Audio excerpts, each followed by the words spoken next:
and we'll start with macrocephaly. And macrocephaly is defined as a head circumference greater than two standard deviations from the mean for age, sex, and gestational age. Okay. It occurs in about 5% of all children. 50% of them are benign and familial. So every kid with a big head is not a major problem. And the etiologies for macrocephaly, okay, is excess accumulation of cerebral spinal fluid. That's hydrocephalus, and that's what everybody thinks of when you're thinking of big heads. But it can also be secondary to intracranial masses, like tumors or subdural effusions. It occasionally can be because the tables of the skull are thicker than normal. It could be due to something called megalencephaly, where your brain is bigger than everybody else's. It doesn't mean you're smarter. It just means you got a bigger brain. And it can also be familial, and we'll come to that in a minute. But obviously, the most serious one is hydrocephalus. Okay. And since the early 1900s, okay, the etiology of hydrocephalus was thought to be due to an imbalance between the production of cerebral spinal fluid and its reabsorption, with resulting in a net accumulation of cerebral spinal fluid, okay, caused within the ventricular system, causing the hydrocephalus. Okay. And then in 1924, they changed the rules because all of a sudden, with gene therapy, they identified 94 genes that were involved in the production or responsible for hydrocephalus, and none of them were involved in the production of cerebral spinal fluid. So basically, the genes that were involved were involved in the development of the brain. Okay. And these mutations made the brain mechanically unstable. So the fluid just didn't flow the way it was supposed to be. Now, when we're talking about the etiology, we have to talk about where cerebral spinal fluid is produced. Where is it produced? What? Choroid plexus. Choroid plexus. Where's the choroid plexus? What? Which one? It lines the ventricles. Only one of them. Which ventricles? The first two. The two lateral ventricles. Yeah. Okay. So cerebral spinal fluid is produced in the two lateral ventricles. And then where does it go? Third. To the third ventricle. Okay. And after the third ventricle, where does it go? Or cerebral aqueduct. It goes where? Cerebral aqueduct. Cerebral aqueduct to the fourth ventricle. Okay. And then from the fourth ventricle, where does it go? It goes through into the subarachnoid space through the foramen of, you don't know it, Lushko and Magendie. Okay. Basically, you needed a neuroanatomy professor that I had. He believed in the trauma method of teaching. Never told you when you were having an exam. I'm sure you would love that. Okay. We had just finished the superficial covering of the brain. Everybody down to the lab, 25 hors d'oeuvres, 1-inch cubes of brain with a toothpick in it, identify the structure. Okay. Then he would come to the blackboard and draw the pathway of pain and temperature. Oh, you don't know it? Why don't you come up and help him draw? And he could have half the class standing at the blackboard drawing the neurologic pathways.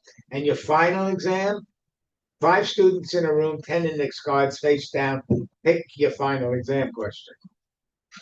And then he would turn to your buddies and say, is he right? That was how I learned neuroanatomy. So, yeah, I'm sure you'll be thrilled with that type of course, okay? So it goes through the foramen of Lushko and Magendie into the subarachnoid space, where theoretically it's reabsorbed. So there's two philosophies or two differentials in the treatment or the formation of hydrocephalus. We have what's called a communicating hydrocephalus or non-communicating hydrocephalus. So communicating hydrocephalus, okay, means the flow of cerebral spinal fluid goes from the choroid plexus, lateral ventricles, third aqueduct of Sylvius, fourth to the subarachnoid space. The problem is it's not being reabsorbed in the subarachnoid space. What causes that? Post-meningitis, where you get fibrin laid down in the subarachnoid space due to the inflammation okay, or a CNS bleed where the fluid is not reabsorbed, so you get a net accumulation of fluid. We have non-communicating, which means there's an obstruction somewhere in the flow that we just talked about. The the most common one is in the aqueduct of Sylvius, where the cerebrospinal fluid doesn't flow from the third to the fourth ventricle, or fourth ventricle abnormalities, developmental abnormalities, which prevents fluid from leaving the fourth ventricle. So basically, you have to talk about whether this is communicating or non-communicating hydrocephalus. Okay, but this 2024 new studies sort of contradicted the simplistic version, but for exam purposes, think of the simplistic version. But they realized that number one, cerebrospinal fluid is bidirectional. It doesn't just go from the lateral ventricles into the subarachnoid space. Okay, it can be influenced by cardiac pulsatility, and it can change the direction of the flow. Okay, and CSF fluid can be absorbed in multiple locations, not just in the subarachnoid space. So it's getting a little bit more complex than the simplistic version that's out there. There is one other cause of hydrocephalus. It's not very common. It's choroid plexus tumors. It occurs in very young babies where the choroid plexus is producing too much cerebrospinal fluid, which overflows the body to reabsorption. Okay, but it's extremely rare. Now, what's the clinical manifestations? Well, if you look at the baby, this is a baby who has hydrocephalus. Come on. Okay, why isn't it moving?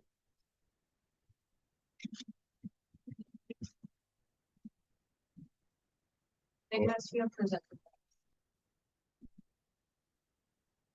There we go. Okay. This baby has hydrocephalus. So the forehead is proportionally larger than the face. Okay, the face looks small, the forehead looks large. If you palpate the skull, the anterior fontanelle is tense, bulging, not moving with respirations. The sutures are widened so that you can feel the spread in the different suture lines. The scalp veins are basically extended. Okay, and if you percuss the skull, it gives you like a crackpot sound when you percuss the skull. And if you look at the eyes, okay, there's deviation. One eye looks east, the other eye looks west, and the eyes has a forced downward gaze. Okay, it's called the setting sun sign, where the iris looks like it's setting below the lower lid because the gaze is being forced downward and laterally. This is typical of the child who basically has hydrocephalus. Okay, there may be long track signs with increased deep tendon reflexes, some spasticity or clonus. If you do a fundoscopic exam, for which you need an ophthalmoscope and you can't make the diagnosis by just looking at the patient. That was one of the questions on the exam. Okay, papilledema you can't see without an ophthalmoscope. Okay, they may have papilledema. Okay, and if the sutures are closed, okay, and the fontanelle is closed, then they have signs and symptoms of increasing intracranial pressure, meaning irritability, lethargy, projectile vomiting, headache. These are all the signs that you see with increased intracranial pressure. So these are the things that you tend to see with hydrocephalus.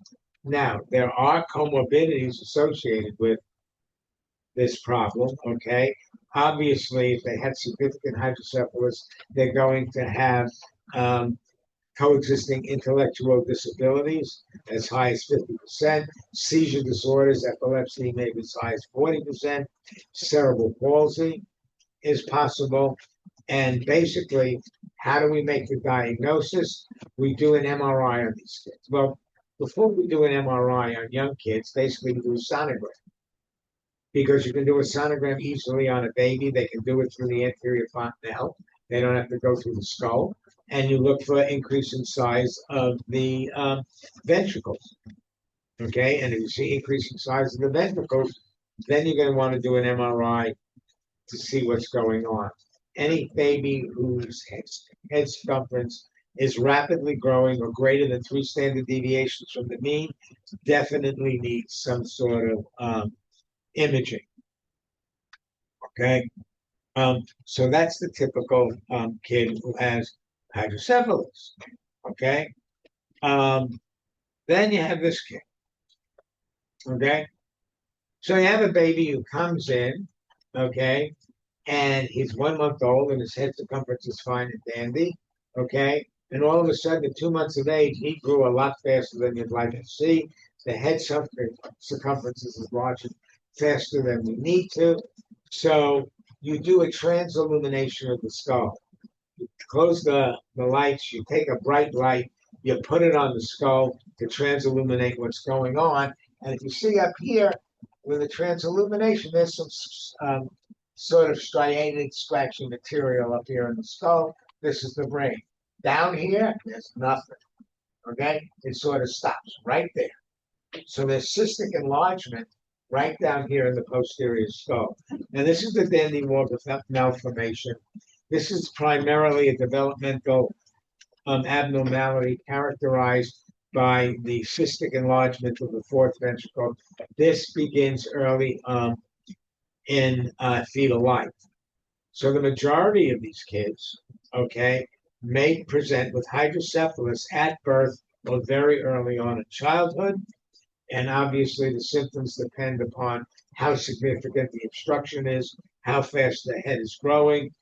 And you look at these kids and the skull is enlarging rapidly, but the occiput seems to be enlarging faster than the rest of the head because the predominant enlargement is in the fourth ventricle.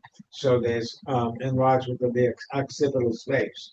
These patients may have long track signs, cerebellar ataxia, nystagmus, cranial nerve deficits, delayed motor and cognitive development. Okay, and these patients also have, I mean, this is a developmental abnormality, so they tend to have abnormalities with as agenesis of the posterior cerebellar vermis and corpus callosum. So these are based because that's where the cerebellum sits. It sits right down here, so that's where the developmental abnormality is going to go to. Then we have this baby, and this baby looks pretty normal. Okay. You examine the baby, say, congratulations, you have a happy, healthy baby. You send the kid home, and the mother comes in 2 months of age, says, hey, I have 2 other kids. And I know that with the 2 other children, there's something wrong with this baby. This baby is not developing like my other 2 kids. And you measure the head circumference, and the head circumference has grown significantly. So in 2 months, instead of growing 2 centimeters a month, 4 centimeters, this head grew 8 centimeters. I mean, this is a big problem. So, okay, somebody told me to transilluminate the skull. So I transilluminate the skull, and there's nothing up here. There's no streakiness. There's nothing. This just looks like the fourth ventricle in the entire skull. There's the light, okay? This is hydranencephaly. This is congenital absence of the cerebral hemispheres. Now, anencephaly is easy because anencephaly is everything above the eyebrows. It's gone. There's no skull. There's no brain. There's nothing. But this baby looks normal. So why was this baby normal? Why wasn't there something at birth that told you that there was something going on in this baby? Well, what do normal babies do? They suck, they cry, they swallow, okay? They breathe. This is all at what level in the brain? Subcortical. You don't need cerebral hemispheres to have reflexes like the suck reflex, the Moro reflex, the cry, rooting reflex. That's all subcortical. But then you expect the baby to begin with cortical functions like look at you, respond to your voice, make some sort of connection. These babies don't because they don't have cerebral cortexes. Fortunately, this is extremely, extremely rare. Okay, I've only seen one case of it at all. Okay, and this head just grew huge. Okay, the baby was basically, didn't feed well, was irritable, developmental arrest, was decerebrate. I mean, it was being cared for in the hospital. There was nothing you could do for this baby. This baby um, essentially expire. They have spastic quadriceps. Okay, they are just disasters. Fortunately, we don't see this very often in babies. Okay, so that's big heads. Now, remember, I said 50% of the. Well, we'll go for one more before we go to that one. We'll talk about the Chiari malformation. It's also called the Arnold-Chiari malformation. This is where you get displacement of portions of the brain down into the spinal canal. Sort of get squeezed down into the spinal canal. And there are two major types. There's type 1 and type 2. Type 1 is the adolescent or adult type. We have displacement of just the cerebellar tonsils into the cervical spinal canal. It is not associated with hydrocephalus. Type 2, the infantile type, most of them are associated with a meningomyelocele.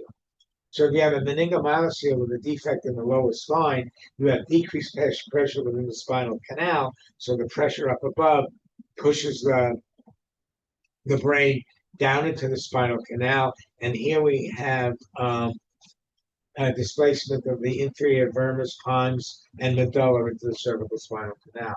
So the symptoms of each one is a little different. The type 1, the adult variety, maybe recurrent headaches and neck pain, urinary frequency, and maybe lower extremity spasticity. The infantile one, okay, may prevent with stridor, weak cry, and apnea early in infancy. Others may present with just gait abnormalities or spasticity or incoordination. The one child I currently have in my practice presented with cranial nerve abnormalities. She presented with facial nerve palsy, and the CAT scan showed a mild Chiari malformation in her. She's doing very well. She's being monitored. If it gets worse, they do surgery. They open up the cervical spinal canal to deal with the displacement. So that's the Chiari malformation. Now, of all the ones we talked about, okay, the most common etiology for big heads is familial macrocephaly. Okay, these kids' heads grow very rapidly in the first year of life. Okay, their head circumference is greater than 2 standard deviations from the mean. It tends to be more common in males than females. There may be a slight developmental delay in the first few months of life, but by 10 months of age, they tend to catch up. Their head shape is normal. Their anterior fontanelle is not bulging. Their sutures are not widened or separated. They have no physical findings. Their physical findings are absolutely perfectly normal because there's fluid collection, but it's not within the ventricular system. It's in the extra axial CSF spaces, generally in the frontal area where they collect fluid below the skull in front of the frontal lobe, and their heads get bigger than normal. So there's a Weaver curve where you can put this child's head circumference on, and then you measure the head circumference of the kid's parents, because the parents also have big heads. Okay? So these people come in and the head circumference is larger. It's bigger than you like when you look at the mother or the father, and they have huge heads. Also, okay, they have no neurologic findings. Everybody is fine with dandy. You put the head circumference of the baby and the mother on the Weaver curve, and they're both in the same place developmentally. This one you do not have to worry about. It is not a problem. If you're concerned, you do an ultrasound, and the ventricles look perfectly normal. They just find extra fluid in the extra axial space, and then you know what you have on these particular patients. And basically, it's really nothing to worry about. And this is more common than any of the others that I talked about. Then we have, okay, everybody make a fist. I am not going to look. Most people make a fist with their thumbs outside of their fingers. Some people make a fist like this. Okay, these are cortical thumbs. Cortical thumbs are associated with neurologic development. All of you who make thumbs like this do not have neurologic development. The kids who cortical thumbs tend to make fists like this with the thumbs between the fingers. If you make a fist like this is the one I'd worry about. These are the fists that are associated with neurologic development, not this one. Okay, so that's basically what we're talking about with cortical thumbs. Okay, um, now what's wrong with this kid? What? This kid has a pinhead. This is microcephaly. Okay, the head is this head circumference is narrow compared to the macrocephaly. So microcephaly is again a head circumference greater than less than two standard deviations from the mean for age, sex, and gestational age. Okay, so their head is growing slower. They're below the curve where you want to find them. Okay, and the etiologies for microcephaly we divide into genetic or secondary non-genetic etiologies. So the genetic etiologies may be familial. Okay, mother and father have small heads, baby has small heads. Okay, we know it can be transmitted by both autosomal and autosomal dominant etiologies. And then we have the syndromes. Down syndrome tends to have heads smaller than normal. Edwards syndrome, which is trisomy 18 instead of trisomy 21, which is Downs. And then some you don't know, Krieger-Schott, Cornelia-de-Lange, Smith-Lepel-Opitz, okay, tend to have microcephaly also, and these are chromosomal abnormalities. These are the primarily genetic etiologies. Then we have the acquired. A baby who is irradiated in utero may be microcephalic. The congenital infections like torch. Torch may also have these babies when they're born with torch are microcephalic. Drugs, fetal alcohol syndrome, which I showed you, they have microcephalic. Fetal hydantoin also. These babies, the drugs are causing heads smaller than normal. If a baby had meningitis or encephalitis, their heads don't grow. They be microcephalic. And then the questionable ones, hypothermia, maternal diabetes, and malnutrition. We can see that. That's not very common. And babies who had trauma, either prenatally or at delivery with ischemic hypoxic encephalopathy, tend to be have microcephalic, also could be microcephalic as well. So the clinical manifestations depend upon the etiology, and they may be minor to severe. Okay, and depending upon again how small the head is, they may just have poor fine motor skills, mild intellectual impairment, or they may have profound decerebration, chronic vegetative states. You know, when I was a resident, babies like this came in and was, well, how do you know the baby didn't have torch? You know, the kid's 5 years old and is microcephalic. How do you know the kid didn't have torch when, in utero? Because they didn't look like the kid had torch in utero.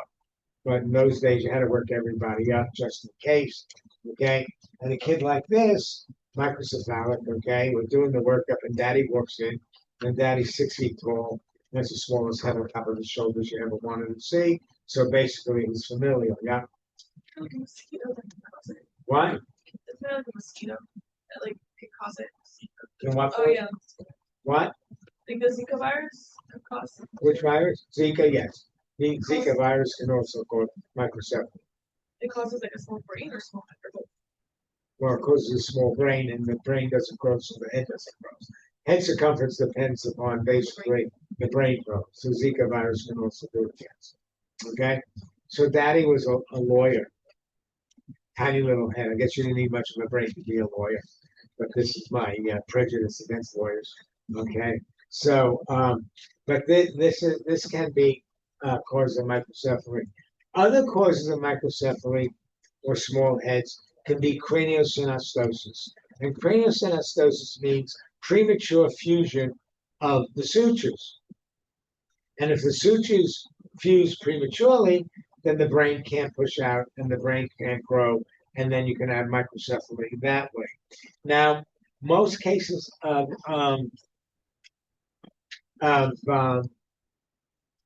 craniosynostosis is usually one suture. The most common suture involved in craniosynostosis is the sagittal suture. Where's your sagittal suture? It goes this way. So if the sagittal suture closes prematurely, what does the skull look like?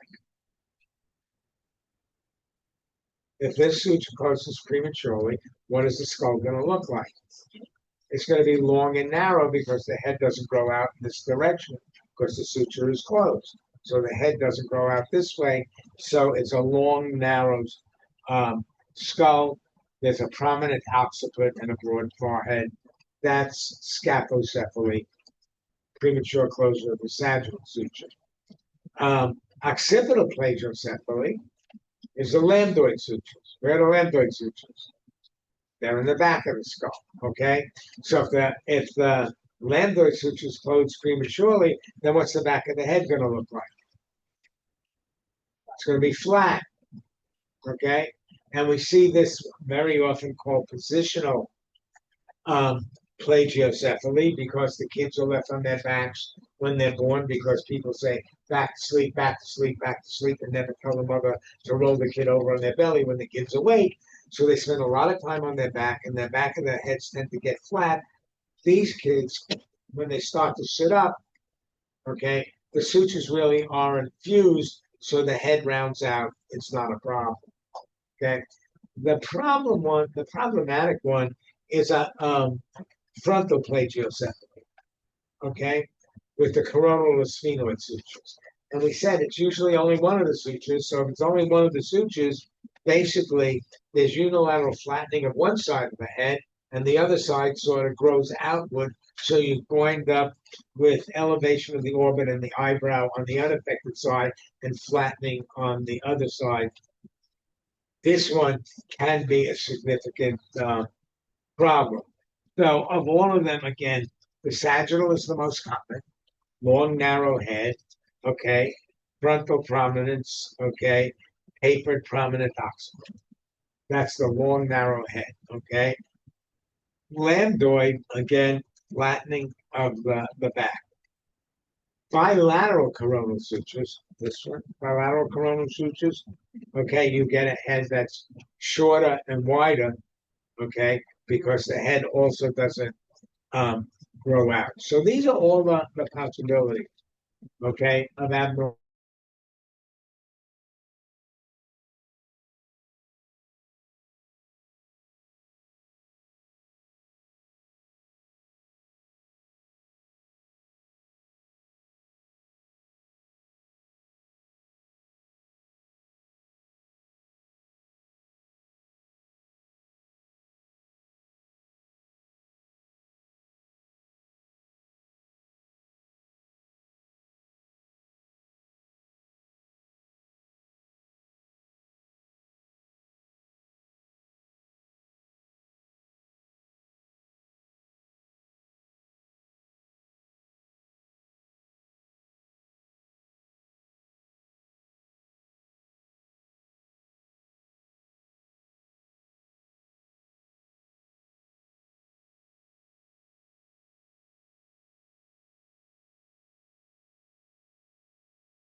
I don't have got permission for this. Okay. He said, what would happen if I remove the whole calvarium, peel the periosteum off, okay, and close the head up? Okay. Well, the periosteum is what produces the bone. Okay. And guess what? It produced a normal skull. I don't know which parent gave permission for that one. Okay. But, he published in a paper. Now, there are certain risk factors. Okay. Craniosynostosis is not common. It's about 1 in 2,000 to 2,500 live births. Okay.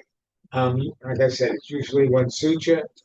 Um, and genetic syndromes are responsible for 5 to 10% of these. It's more common in Caucasians than in other ethnic groups.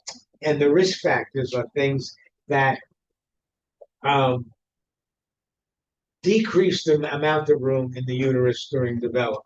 Okay, so babies with twin or multiple pregnancies don't have enough room for their heads to grow, so one of the sutures may close prematurely. Oligohydramnios, not enough fluid in the amniotic sac, which limits growth. That can result in early closure of the sutures. Okay, if there are intrauterine contractions where the uterus doesn't expand the way it's supposed to, increases the risk of craniosynostosis. Exposure to certain drugs like valproic acid or retinoic acid can increase the risk of craniosynostosis, as well as advanced maternal or paternal age, LGA babies, and occasionally preemies all increase the risk of developing craniosynostosis. And again, craniosynostosis is not very common. Of all the sutures that close prematurely, like we said, the sagittal suture is the most common. The diagnosis is made clinically. I mean, you look at the skull, it's not growing the way it should. You palpate the skull and you feel fusion of whatever suture is involved. If you're not sure, you take a skull x-ray and look at the sutures. Okay. Now, we talked about positional plagiocephaly, and here's a big point of controversy. Okay. There was a famous physician, Sidney Gellis. He was the charge of pediatrics at Women's and Children's Hospital in Boston. Okay, he used to put out weekly articles with a review of the literature. It was great. I mean, he did reviews of literature with his commentaries. And when positional plagiocephaly came out, when we were doing the back to sleep nonsense, okay, um, he said, "Where is it guaranteed that everybody has to have a perfectly round head?" Okay, most of your head is covered by hair. Okay, these a flattened occiput, most people's not going to see anyway because there's hair. And he came out with this comment because of helmet therapy. Okay, putting kids in helmets is personally, I think, is medieval torture for small kids. Okay, and they charge a bloody fortune to do this. They make the helmets for these kids. They come in. I mean, the consultations you get are 9 pages long with pictures and everything else about how the shape of the head is supposed to be. Okay, and they've never done any double-blind studies on a particular patient saying, let's take half the population and do nothing, and half the population and put helmets on them and see what happens to these kids. They just do helmet therapy. Okay. Most of these kids, okay, with positional uh, uh, plagiocephaly, like the ones on their back, get better if you do nothing. Okay, they really do. Once they sit up, the heads begin to round out. If the deformity lasts beyond 8 months, yeah, well, after beyond 8 months, when the kid is sitting up and the kid's been sitting up for a prolonged period of time, if the head isn't rounding out, the sutures are still open. You can do helmet therapy.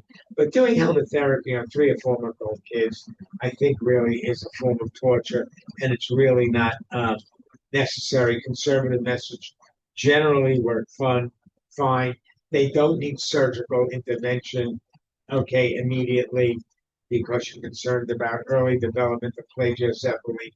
Okay, you can watch them conservative therapy, and if they don't improve, then maybe helmet therapy. So I'm sort of against obviously, against helmet therapy for the young kids. Now, there's one thing called proportionate microcephaly. Okay, these are kids with small heads. Yes, they have small heads, but they also have small bodies. So their heads are in proportion to their length and weight as well. Okay, and this tends to get better as the kids continue to grow. Okay, um, most growth tends to spare heads. Okay, if a baby is small for date and tends to be small overall, the head continues to grow normally, unless when you get concerned if the head circumference is less than 3 standard deviations from the mean. Okay, then regardless of how small the babies are, I mean, the baby is falling along between the fifth and 10th percentile. Okay, that's 2 standard deviations from the mean. If it's below the fifth percentile, now you're 3 standard deviations from the mean. These are the kids you want to pay attention to, even if their height and weight are in the fifth percentile. These are the kids you want to pay attention to. So that's what we're dealing with, talking about when we're dealing with um, microcephaly. Okay, next What if one. the parents are very small? What? Like, what if the family is just very small? They're just very short. If the head circumference is less than 3 standard deviations from the mean, you get concerned. Those are the kids that get worked up. These are the pictures of where the sutures of the skull are, if you don't remember where they are. Okay, and now what's wrong with, we talked about this one. Okay, this patient. Oh, fine. What's wrong with this patient? Anybody? Fine. You have X-ray vision? Me? Yeah, you said spina bifida. Do you know there's a defect in the spinal canal? No. No, but how do you know? But how? Why is it your differential diagnosis of spina bifida? That's like over the spot. Because there's something sitting over here that says pay attention. Why? Why should you pay attention to something over the spinal cord? Because that's one of the effects of the closure. Why? Why? How do you? Why is the skin involved with the CNS? It comes from the Same germ layer. That's why. Okay. All skin lesions, okay, are associated with the CNS because they're both ectodermal in origin. That's why we have neurocutaneous disorders like, which we will talk about later on, okay, neurofibromatosis. How do you make the diagnosis of neurofibromatosis? By the skin lesions, okay? So anytime there's something over the spinal canal, you have to pay attention. Now, it may not be spina bifida, okay? There's a group called spinal dysraphism, okay? And spinal dysraphism has 3 subgroups. The first one is a spina bifida occulta. If I x-rayed everybody's back in this room, okay, 20% of you will have a defect somewhere around L5S1, okay? Because the defect is found in about 20% of x-rayed spines. It produces no symptoms whatsoever, will not give you any problems. It's an incidental finding on x-rays, okay? The overlying skin is normal. So when you look at the skin, you see nothing, okay? And that's spina bifida occulta. It'll give you no problems whatsoever. We don't worry about that one. Then there's occult spinal dysraphism. This is an intermediate in severity. It's not as severe as spina bifida, okay? And this, they have vertebral abnormalities frequently associated with underlying intraspinal tumors or developmental abnormalities. And you know it because there's something that's telling you to pay attention over the spinal cord, okay? It may be a hairy patch, sinus tract, a skin tag, okay, port wine stain. I mean, it may look like this. That's all you see, okay? But if you see something like this over the spinal canal, you pay attention. Obviously, with something as bad as this, it's like, this is a foretell. Oh my God, we better pay attention. There's something going on down there that shouldn't be there, okay? Now, sometimes there's what we call a coccygeal dimple. You know, you would examine the baby, and you find the defect, okay, like an open sinus. All right, so if I'm looking at a baby, and this is the iliac crest, okay, and this is the rectum, okay, okay. If there's a sinus tract here above the iliac crest, that's what you pay attention to. If there's a sacral dimple right down here below the iliac crest, you really don't have to worry about this, okay? Because down here, this is the sacrum, okay? You're not going to have any bony defect in the sacrum. Up here, these are the lumbar vertebrae. You may have a defect up here. That's the one you have to pay attention to. So that's the difference between a sacral dimple, okay, and a lesion over the cord above the iliac crest. Okay, the sacral dimple is not associated with any problems whatsoever. So what happens? Okay, what's the defect? Remember, we said it's associated with some sort of developmental abnormality, intraspinal tumors, or what have you. Well, sometimes the cord is tethered. What does tethering mean? Oh, come on. Remember the backyard game, tetherball? Okay, you had a volleyball and a pole. What was the volleyball done? It was attached to the pole. That's what tether means. Tie down. When you get off your horse, you tether it to the hitching post. That's what tethering means. Well, if you have a tethered cord, okay, as a newborn, a portion of the cord is tied down to the spinal canal. And then what happens is you normally grow. Does your spinal cord stay the same size? No, it tends to get longer as you grow. And the spinal cord sits in the spinal canal. So as you grow, it can grow along with you unless that portion is tied down and tethered. And as the cord begins to grow, that part doesn't grow with it. So it's tied down and it winds up being stretched. And stretching the spinal cord is really not a good idea. And that's why you sometimes get symptoms of occult spinal dysraphism. Okay? Occasionally you have something called diastematomyelia, where you have a bony projection of the vertebral of the vertebrae sticking into the spinal canal. And as the cord grows, this lovely projection is busy dissecting part of the spine, and that will give you symptomatology as well. And then there's another one called syringomyelia, where you have a division of the spinal cord into two halves. Okay. You have a cystic cavity within the spinal canal, okay, which may be a result of constriction of the central canal itself during embryologic development. So these are the three things that can cause, okay, occult spinal dysraphism. And regardless of the symptom, or regardless of the etiologies, the symptoms are very much the same. Okay? They don't begin at birth. Why don't they begin at birth? Because you're not growing. And if you're not growing, you're not having the defects being produced as the cord grows. Okay?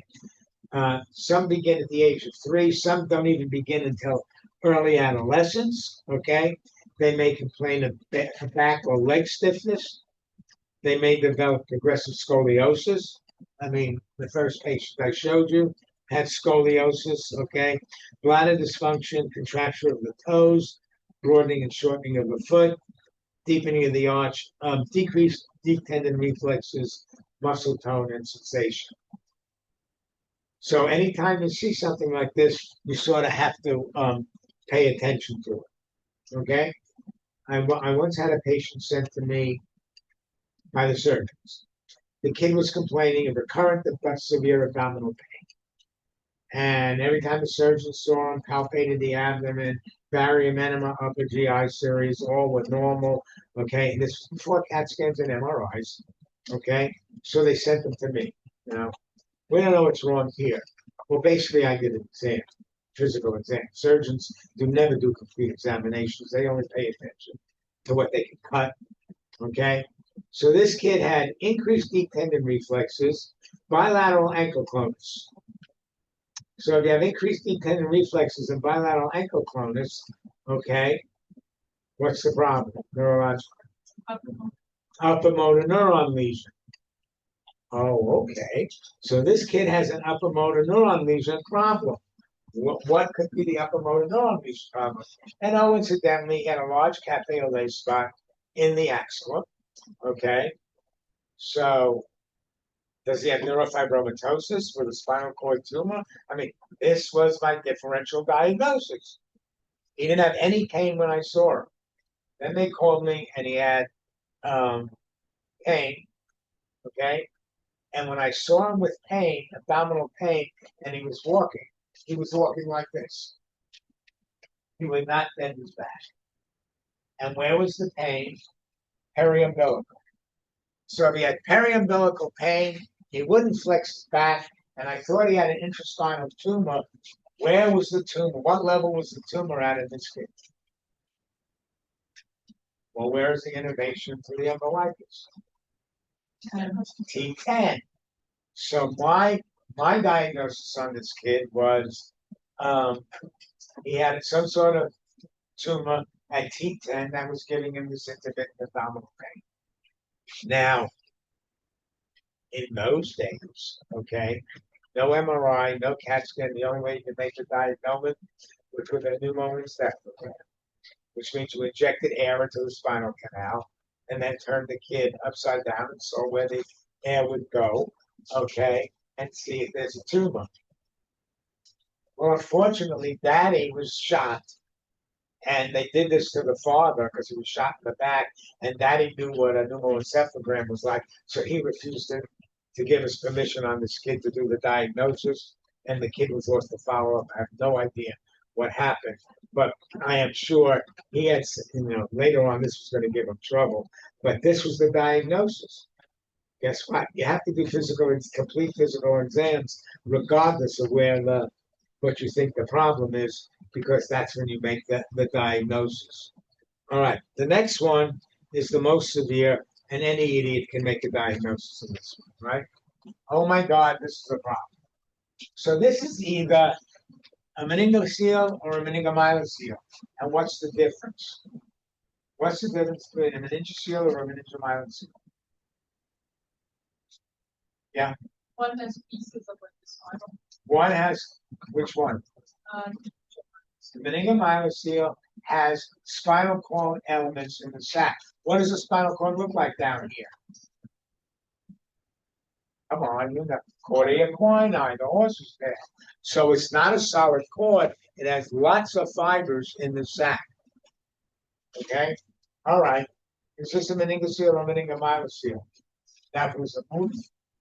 It was a moving picture, and the kid wasn't moving his legs. But no, he had, a meningomyelocele involved in the nerves. Okay? But this isn't. But I'm telling you, to tell whether this is a meningomyelocele or a meningocele just from this picture. Anybody want to venture a guess? It is staring you in the face. It's this rectum right here. The rectum is patulant, it's open. The normal position of the rectum should be closed tight. So this involves neural elements in the sac. Besides that, is this a medical emergency? Yeah, why? What are these things? What's the sac made of? It's meninges. The meninges are exposed to air. These kids can get meningitis almost immediately. So these kids are rapidly taken down to the OR and this thing's got to get closed. Okay, so the kid doesn't get meningitis. And as medicine is advanced, when they took these kids down to the OR, now the neurosurgeons can dissect the elements of the spinal cord off the sac before they close it, okay, to increase the ability to save whatever neurologic, damage is being done there. And now, okay, they're operating on these kids in utero. They find these kids, and it's remarkable. I mean, I listen to them and I see these things. Okay, they diagnose spina bifida by sonogram. So, okay, we're gonna have to fix this. We should fix this before the kid is born and before we have problems. So you need two teams of surgeons because mom's pregnant. So you have to have somebody to open up mom, expose her uterus, and then the other team comes in and operates on the baby in utero. And the operating site to close this in utero is the size of 2 grains of rice. I do not know how they do it, but they do it, and the significant results of these are really remarkable. Okay, those who had repair done after birth, okay, basically had 82% of them had problems with walking and maybe developing meningitis or what have you. Okay, those that were closed in utero, only 42% had significant problems afterwards. That's pretty remarkable. I mean, it really is. Okay, because these kids, okay, are really a problem. This is the most severe form of spinal dysraphism. It used to be 1 in 4,000 deliveries, were born with this. Okay, now it's down to 1 in 500. Why? Why is this remarkable decrease in the development of neural tube defects?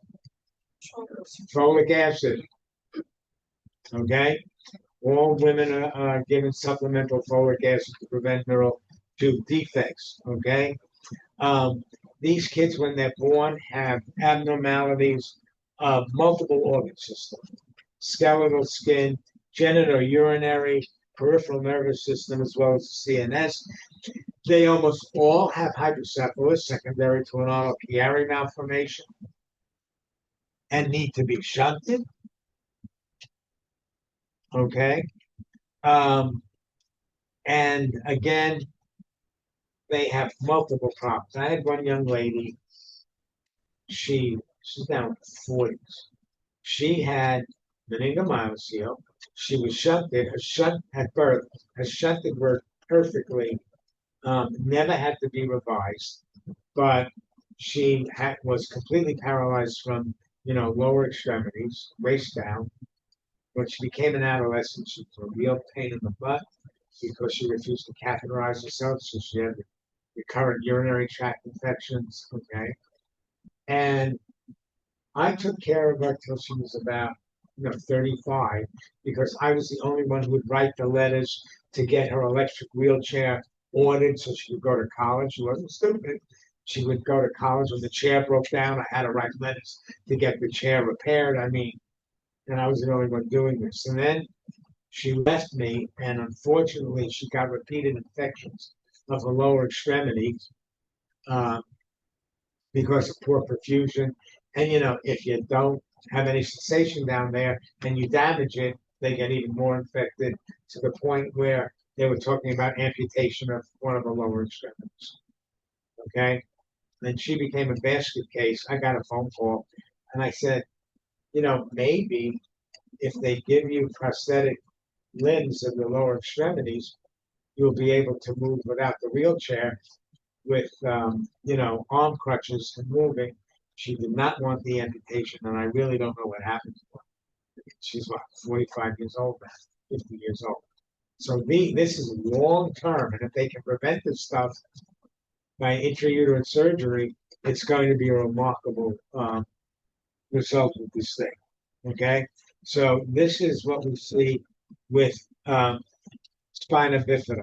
Now, spina bifida can occur, okay, anywhere along the axis. There it is.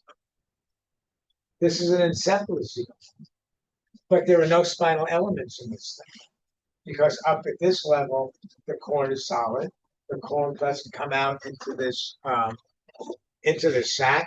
This sac can get removed. I mean, I had a patient had this when he was born. They removed it. He was perfectly normal.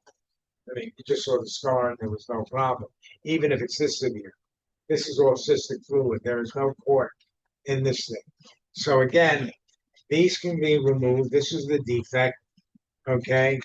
And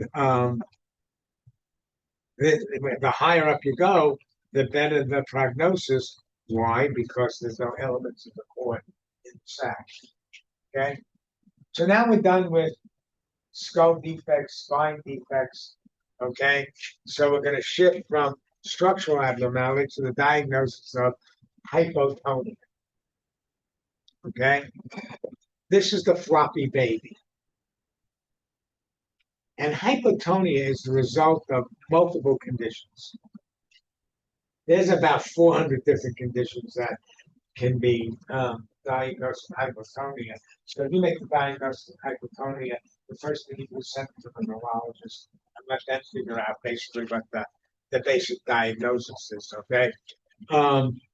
And that the etiology of the hypotonia may depend upon, okay, where the lesion is causing the hypotonia and the clinical findings. Is it CNS? It's the anterior one cell, nerve fiber, neuromuscular junction, or muscle fiber. Where is the defect? Okay. Now, how do these kids present? Most of them present with similar presentations. They may have a weak suck, a feeble cry, poor respirations, or just decreased movement. They may have decreased muscle bulk or resistance to passive movement. They may be floppy. They may have increased subcutaneous tissues. Now, there are two broad groups of hypotonia. Those with muscle weakness and those without muscle weakness. So if you have a floppy baby, okay, and basically there's resistance to passive movement, okay, then it's not muscular. If there's decreased resistance to passive movement, then there's muscle involved. So your initial workup depends upon whether there's weakness or no or weakness, muscle weakness with the hypotonia, or just hypotonia without muscle weakness. Now, if there's hypotonia without muscle weakness, there's some resistance to passive movement, okay? The baby just appears floppy. Your first test is a karyotype to rule out congenital etiologies for the hypotonia. If it involves muscle weakness, okay, there's no passive resistance, they're floppy, you feel no resistance at all, then you want to rule out a neuromuscular etiology. So these kids get an ultrasound of the muscles, nerve conduction time, CPK. What the heck is CPK? Creatine phosphokinase. What is it? It's an intracellular enzyme of muscles, and if there's muscle weakness or damage, the enzyme leaks out into the serum, so you get elevated CPKs. And if patients who have significant muscle weakness and damage, CPKs are off the wall. They're markedly elevated, and you may want to do a nerve biopsy. So this is your initial differentiation. I got a floppy kid. Is the kid weak and floppy, or is the kid just weak? Okay. Down syndrome babies, okay, tend to be floppy and have some sort of hypotonia, but they don't have resistance to passive motion. They have a chromosomal abnormality. So you don't need a whole muscle workup on patients with Down syndrome because you know the etiology, and you don't even need the chromosomal studies because they're stigmata. But that's where the differentiation is. So start with the central nervous system, brainstem, spinal cord. We already talked about some of them. The esomatomimelia, a tethered cord, a Chiari malformation, meningomyelocele. These all are going to give you muscle weakness, hypotonia. Then we have degenerative disorders, okay? And the big one is spinal muscular atrophy, frequently called SMA. Now, when I was a resident, there was only two. Okay, there was Wernicke Hoffman and Kugelberg-Wieland. Now they have five classifications of spinal muscular atrophy. Okay, SMA 0 is congenital. The present age of onset is before the kid is born. Okay, untreated, these babies die in less than 6 months of age. They achieve none of their motor milestones. SMA 1 is Wernicke. This is the juvenile form. Okay, the age of onset is under 6 months of age. They frequently they died before the age of 2, but some lived longer. And the only milestones they achieve is they're able to sit with support. They have a weak cry. Okay. They have fasciculations of the tongue. They may have paradoxical breathing. Okay. And we'll talk about treatment of these in a minute. Then we have SMA2, which is Dubowitz disease. This presents after 6 months of age, as long as 18 months of age. And their prognosis was much better. 70% of them were alive at the age of 25 years. They could sit by themselves when placed, but never made any other progress. Okay. They may present it with fine tremors of the hands and fingers, and they develop progressive weakness, joint contractures, scoliosis. Type 3 was Kugelberg-Wielander. They presented a lot later. They presented after 18 months of age. They reached normal milestones. Okay, they could ambulate independently. And then the last one is SMA4. That's the adult variety. I know nothing about that because that's adults. We now know where the defect is. Okay, with the onset of the genome and identifying genome, we know where the defect is. We know what the enzymatic defect is, and there is now treatment for these kids. They can bypass and supplement the gene that's not producing the particular protein that can, and these kids can live significantly longer. So there is now treatment for SMA.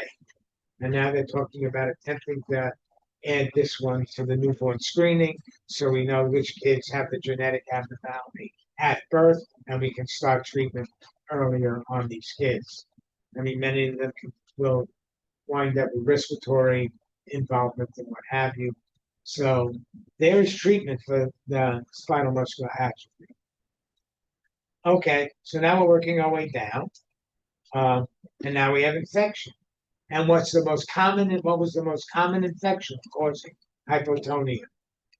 Was not at the moment poliomyelitis. That was the most common infection. It involved the anterior horn cell. Okay, and that was the most common etiology for hypotonia in children.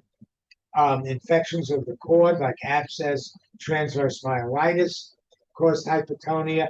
And then there's something called acute flaccid myelitis, which I'll talk about because this one's brand new. Okay, it's a brand new diagnosis, and that can give hypotonia as well. Vascular disorders like intestinal hemorrhage and angiomas can do it, and obviously obstetrical trauma like Erb's palsy can give you a hypotonia when you stretch the brachial plexus. Then we get down to the peripheral nerve. Acute inflammatory neuropathy, Guillain-Barré. What's the problem with Guillain-Barré? It's a demyelinating disease post-virus. And when you have a demyelinating disease, the nervous system doesn't work. The myelin sheaths or the insulation of the nervous system, they stop working. That's why you have hypotonia.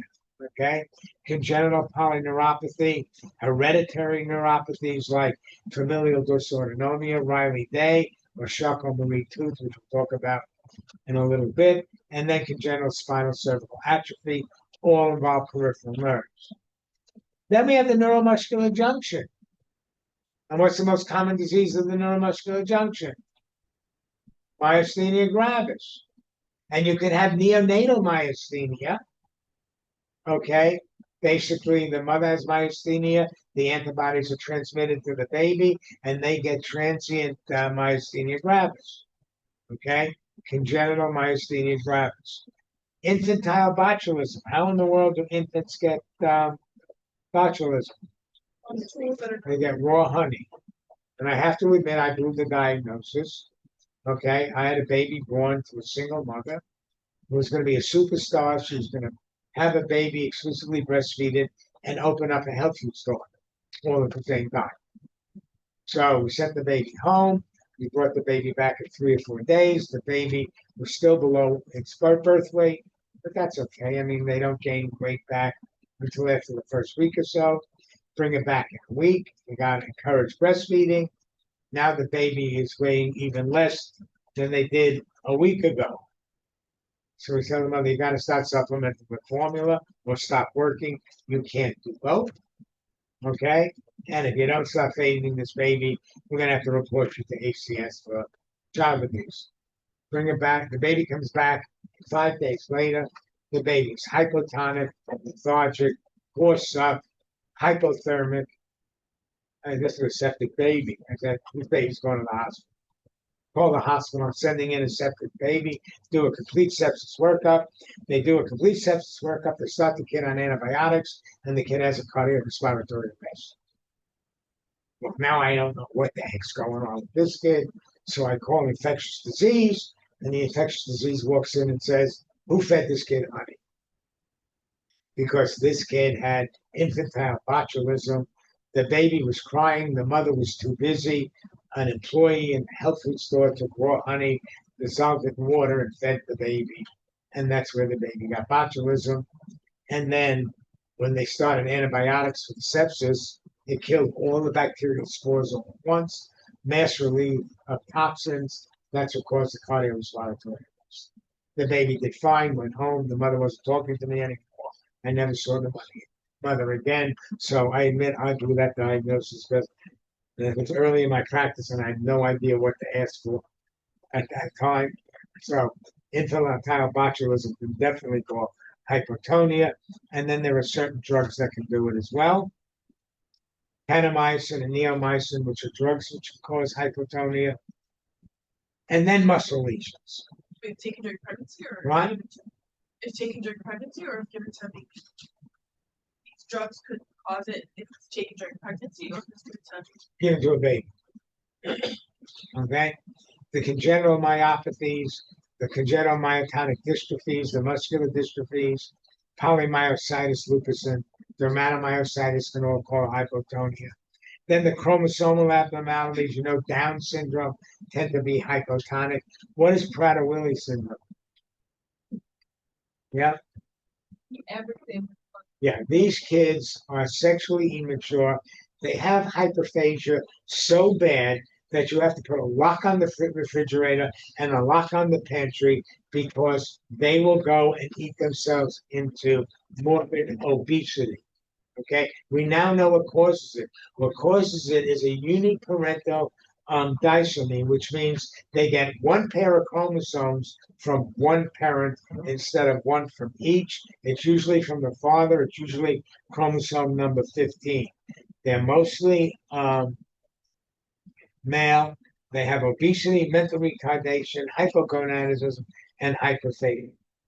Trisomy 18s are also hypotonic.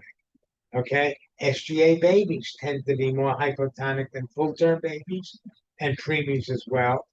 We talked about torch can do it, sepsis or encephalitis can do it. Okay, any insult like hypoxia or ischemia to the brain will result in hypotonia, intracranial hemorrhage, or babies who have severe kernicterus can also be hypotonic. Then there's all the inborn errors in metabolism. Every one of them can result in some sort of hypotonia and then connective tissue diseases. What's Marfan's disease? Okay, how do you diagnose Marfan's? What? No, there's a way to truly diagnose Marfan's. You stand them up against the wall, you tell them to put their arms like that, and you measure fingertip to fingertip because their wingspan is greater than their height. Okay, the arms of Marfan's patients are bigger than their height. I had one Marfan's in my practice. Okay, he was 7 feet 2 inches tall, and he brought in a baby. I looked up directly in his belt buckle. Okay, and the baby was way up there. To bring the baby down, the atmosphere is thin up there. Okay, he had 2 kids. All right, and when he came to my office, students were there. I'd point to him and I'd say, "What's the diagnosis of this guy?" And he'd stand there like this, okay, and I'd get cerebral gigantism from you people and everything else. And he was a nurse, so he was giving you the diagnosis right over your heads. Didn't pay any attention. Okay, he had an aortic aneurysm because they can develop aortic aneurysms, coronary artery aneurysms. They can get dislocation of their lens. Okay, when he had his aortic aneurysm repaired, okay, his cane was bigger than I was. Okay, his kids, he had 2 kids, a boy and a girl.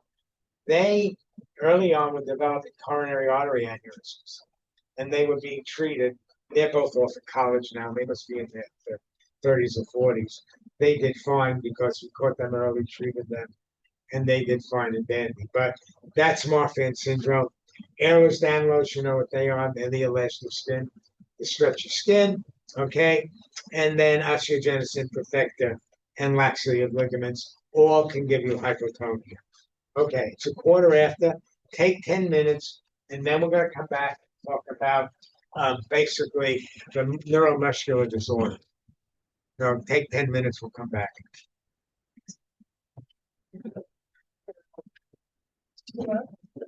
Look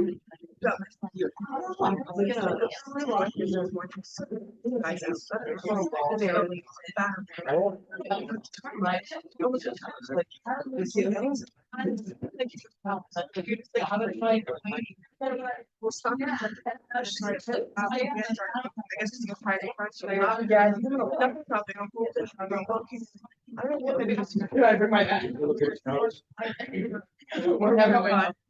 Well, how many courses? Well,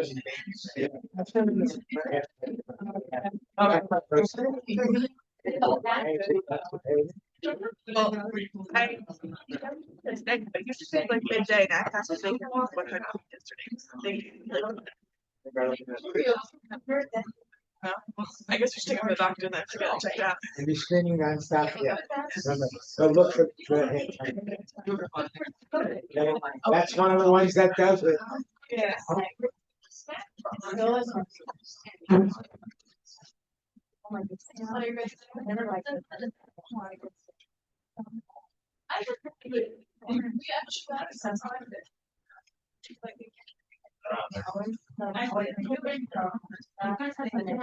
Sorry. Oh, sorry.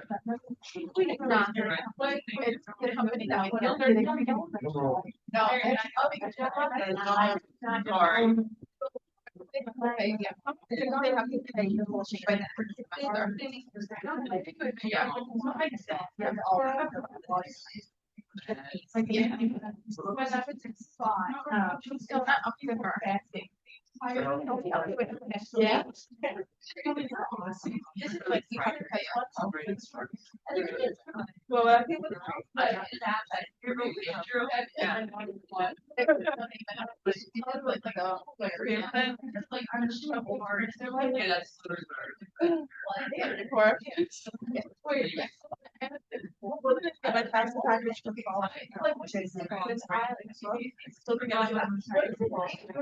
Well, I think no, this is for undergraduates.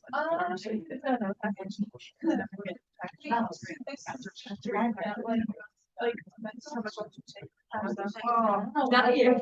Yeah. No, I tried. You said They- I was on record. No, you No, no, I got use it. It's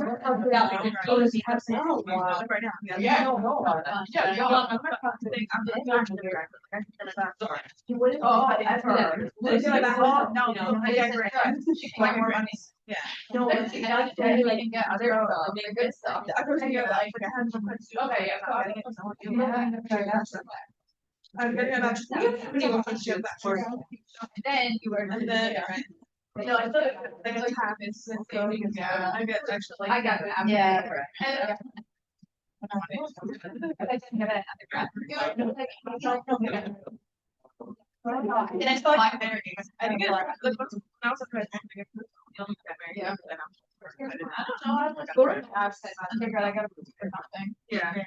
I got Okay, like KK semester two. I put them on. She also. Sure, it's my friend. Yeah, it's probably. Yeah. But that is recommend. Yeah. Undergrad. Oh, yeah, there.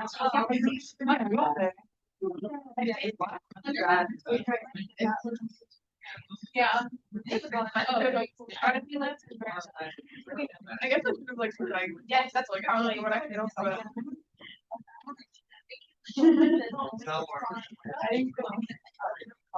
I was like, cute.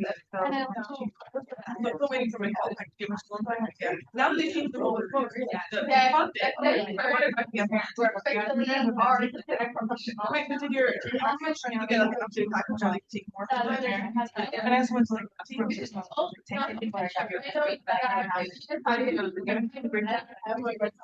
Like, we can get a full amount. But that was before they changed the rule. Now that No, it's like, let's say we got a book for like 20. look at the they're splitting it between the. Oh, okay, right, that's so max. Yeah, but like what happened? Subsidized for 20 pounds, but what about? So that's the one, no, you barely got. No, good. Like I'm gonna my package report. I want to get another. Yeah, don't bother calling. I know. Yeah. Like, hold it. I flash the lid. And I'm not full of I said, we accepted it. Oh, yeah. No, how much are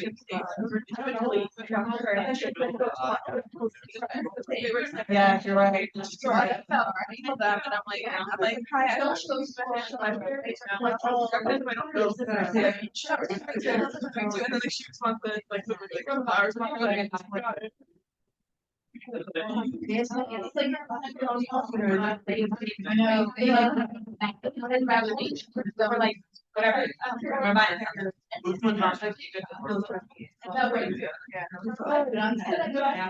Yeah, it's not what I can be like. And they like so then like I like why is it like $10 for That's what you think. Yeah, I thought sure that we lived with surgery and everybody. I was trying to like rub his stomach, maybe it's like stomach. Somebody's gonna look at them. You don't think the hair would have came off the back if there wasn't hair?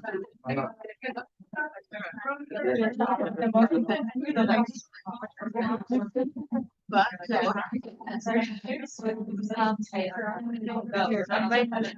oh, I don't like so that's where you will be for like fine, like I exactly, but like that is like I really no or why have a special I got right.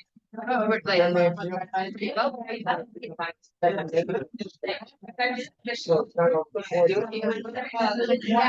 said like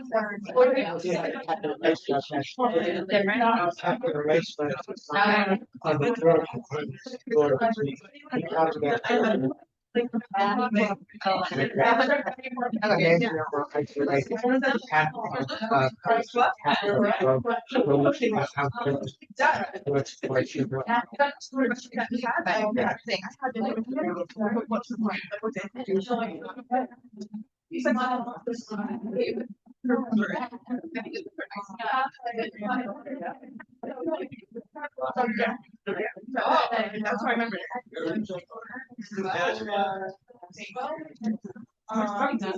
I honestly, how much? Yeah.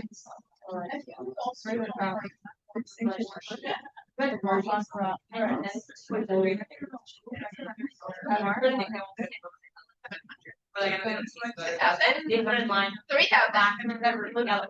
Wow.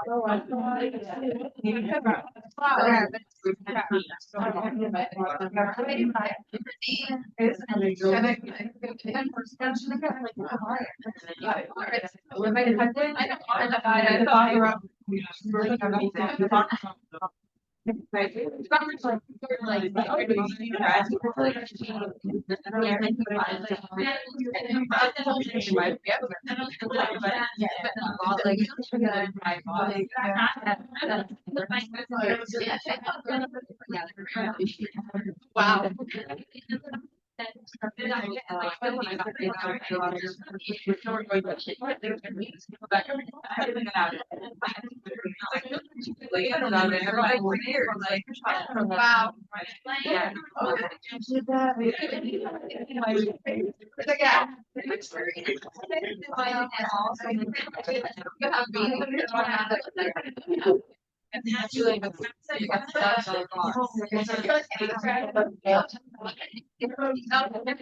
Go back to the like I'm telling you know, yeah, because I'm yeah.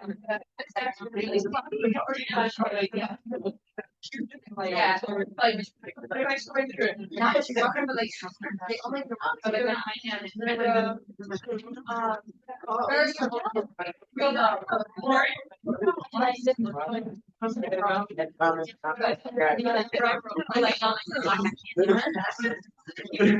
Okay, folks, let's settle down.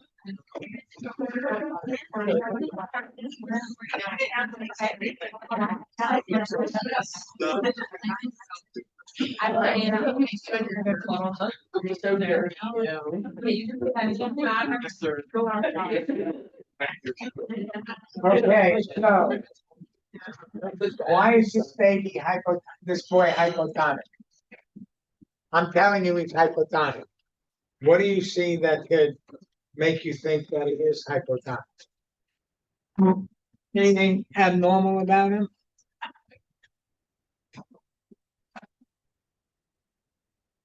Look at his quadriceps. This kid looks like he's been working out in the gym for God knows how long to build up his quadriceps. Okay. But he has no testosterone, obviously. So why are his quadriceps looking so big? Because he has fatty infiltration. This is not muscular hypertrophy. This is pseudo hypertrophy. Okay. Also known as pseudo hypertrophic muscular dystrophy or Duchenne's muscular dystrophy. And the muscular dystrophies are a group of familial disorders in which there's degeneration of muscle fibers. And the classification of the neuromuscular disorders is based upon the age of onset, the rate of progression, and the distribution of muscle involvement and how it's inherited. So of all the muscular dystrophies, the most common one is Duchenne's. It's the most common hereditary neuromuscular disease. It affects all races and ethnic groups, but only males, because it's an X-linked recessive gene. The incidence is about 1 in 3,600 live births. And we know what the problem is. The defect is in dystrophin. It's the dystrophin gene that's defective. And what does dystrophin do anyway? Basically, it anchors each muscle fiber to the membrane that encases it. And basically, if you don't anchor the muscle fiber to the membrane, then the muscle fiber can't work. Okay? The gene for dystrophin is the largest gene in the human genome. It's 79 sections or exons long. Okay. And this particular gene works as long as the ends are intact. Even if it's shortened, as long as the ends are intact, the genes work. Okay. In Duchenne's muscular dystrophy, the end of the gene is truncated at exon number 51, which means basically it's 28 exons short. But not only is it short, but it's truncated. So the ends aren't intact. It's not going to work. This is what the problem is. Okay? The symptoms of these kids rarely in infancy. You do not make this diagnosis early on. In fact, early development milestones are normal. They stand appropriately. They walk at the right age. But when they start walking, okay, their gait is clumsy and awkward. They never develop the ability to run.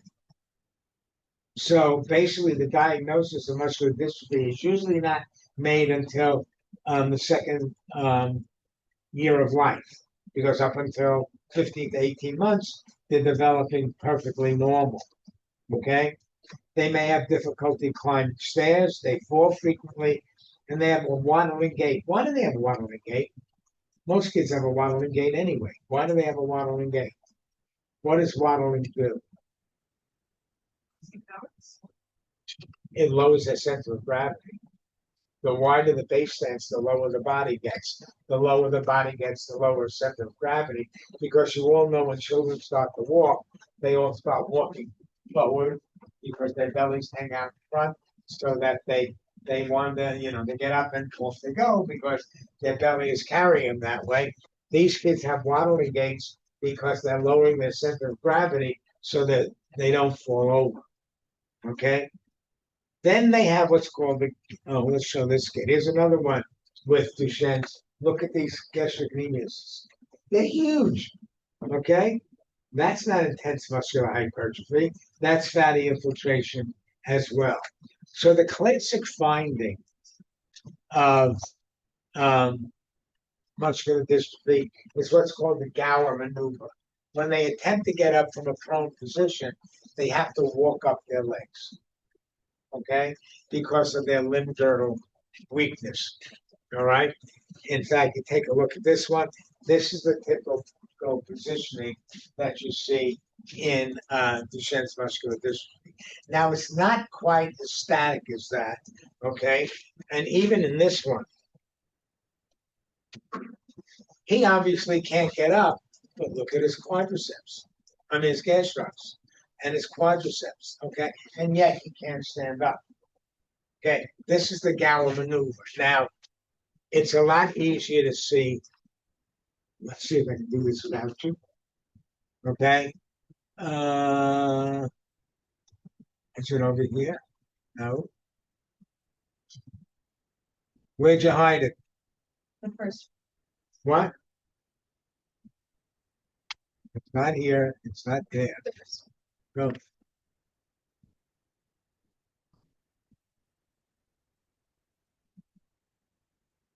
Okay. Thank you. See, I'm an idiot when it comes to this. Freely admit it. I think it's this one. And walker. He will be able to rise effortlessly from the floor, as demonstrated by these two young boys. A child with proximal weakness will show varying degrees of Gower's maneuver. There's the hand. That's all it did. That one brief Note hand. the fleeting touch of one hand on thigh. This boy's unsteady attempt also shows proximal weakness. Wide gait. This boy, however, does not yet need to use Gower's maneuver.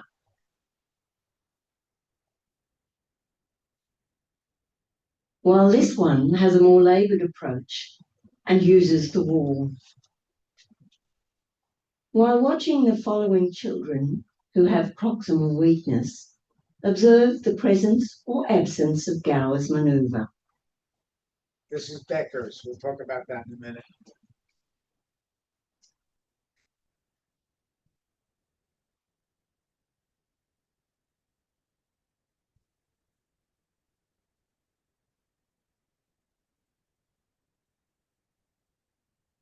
So it's very brief. It's not, fixated on the.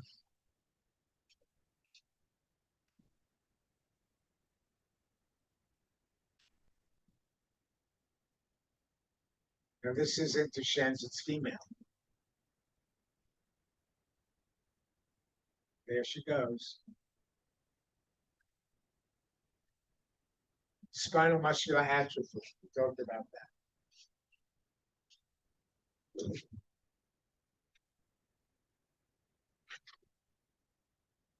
Wide gate, and there it is.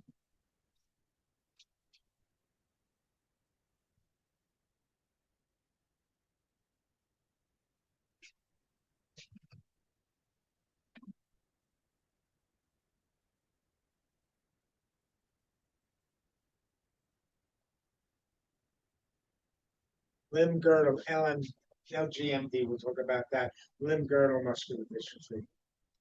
Talk about that in a minute.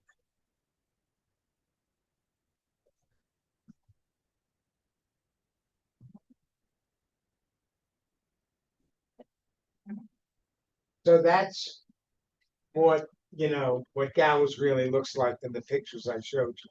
Now, when we talk, I'm just going to show you this briefly also. When we talked about is seen when a child slips through when lifted under the baby, arms. when you lift them up, the arms go up. The weakness prevents them from exerting any stabilizing downward pressure. So the baby feels like it's slipping through your hands.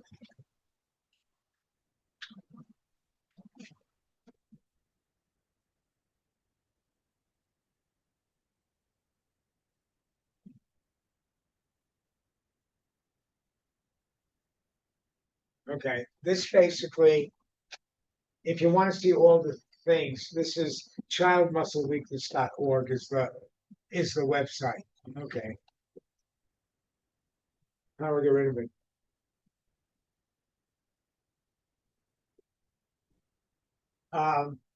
This will show you circulations of the tongue, all the other things with it. Okay. All right, now we'll go back to this. Okay. So, yeah.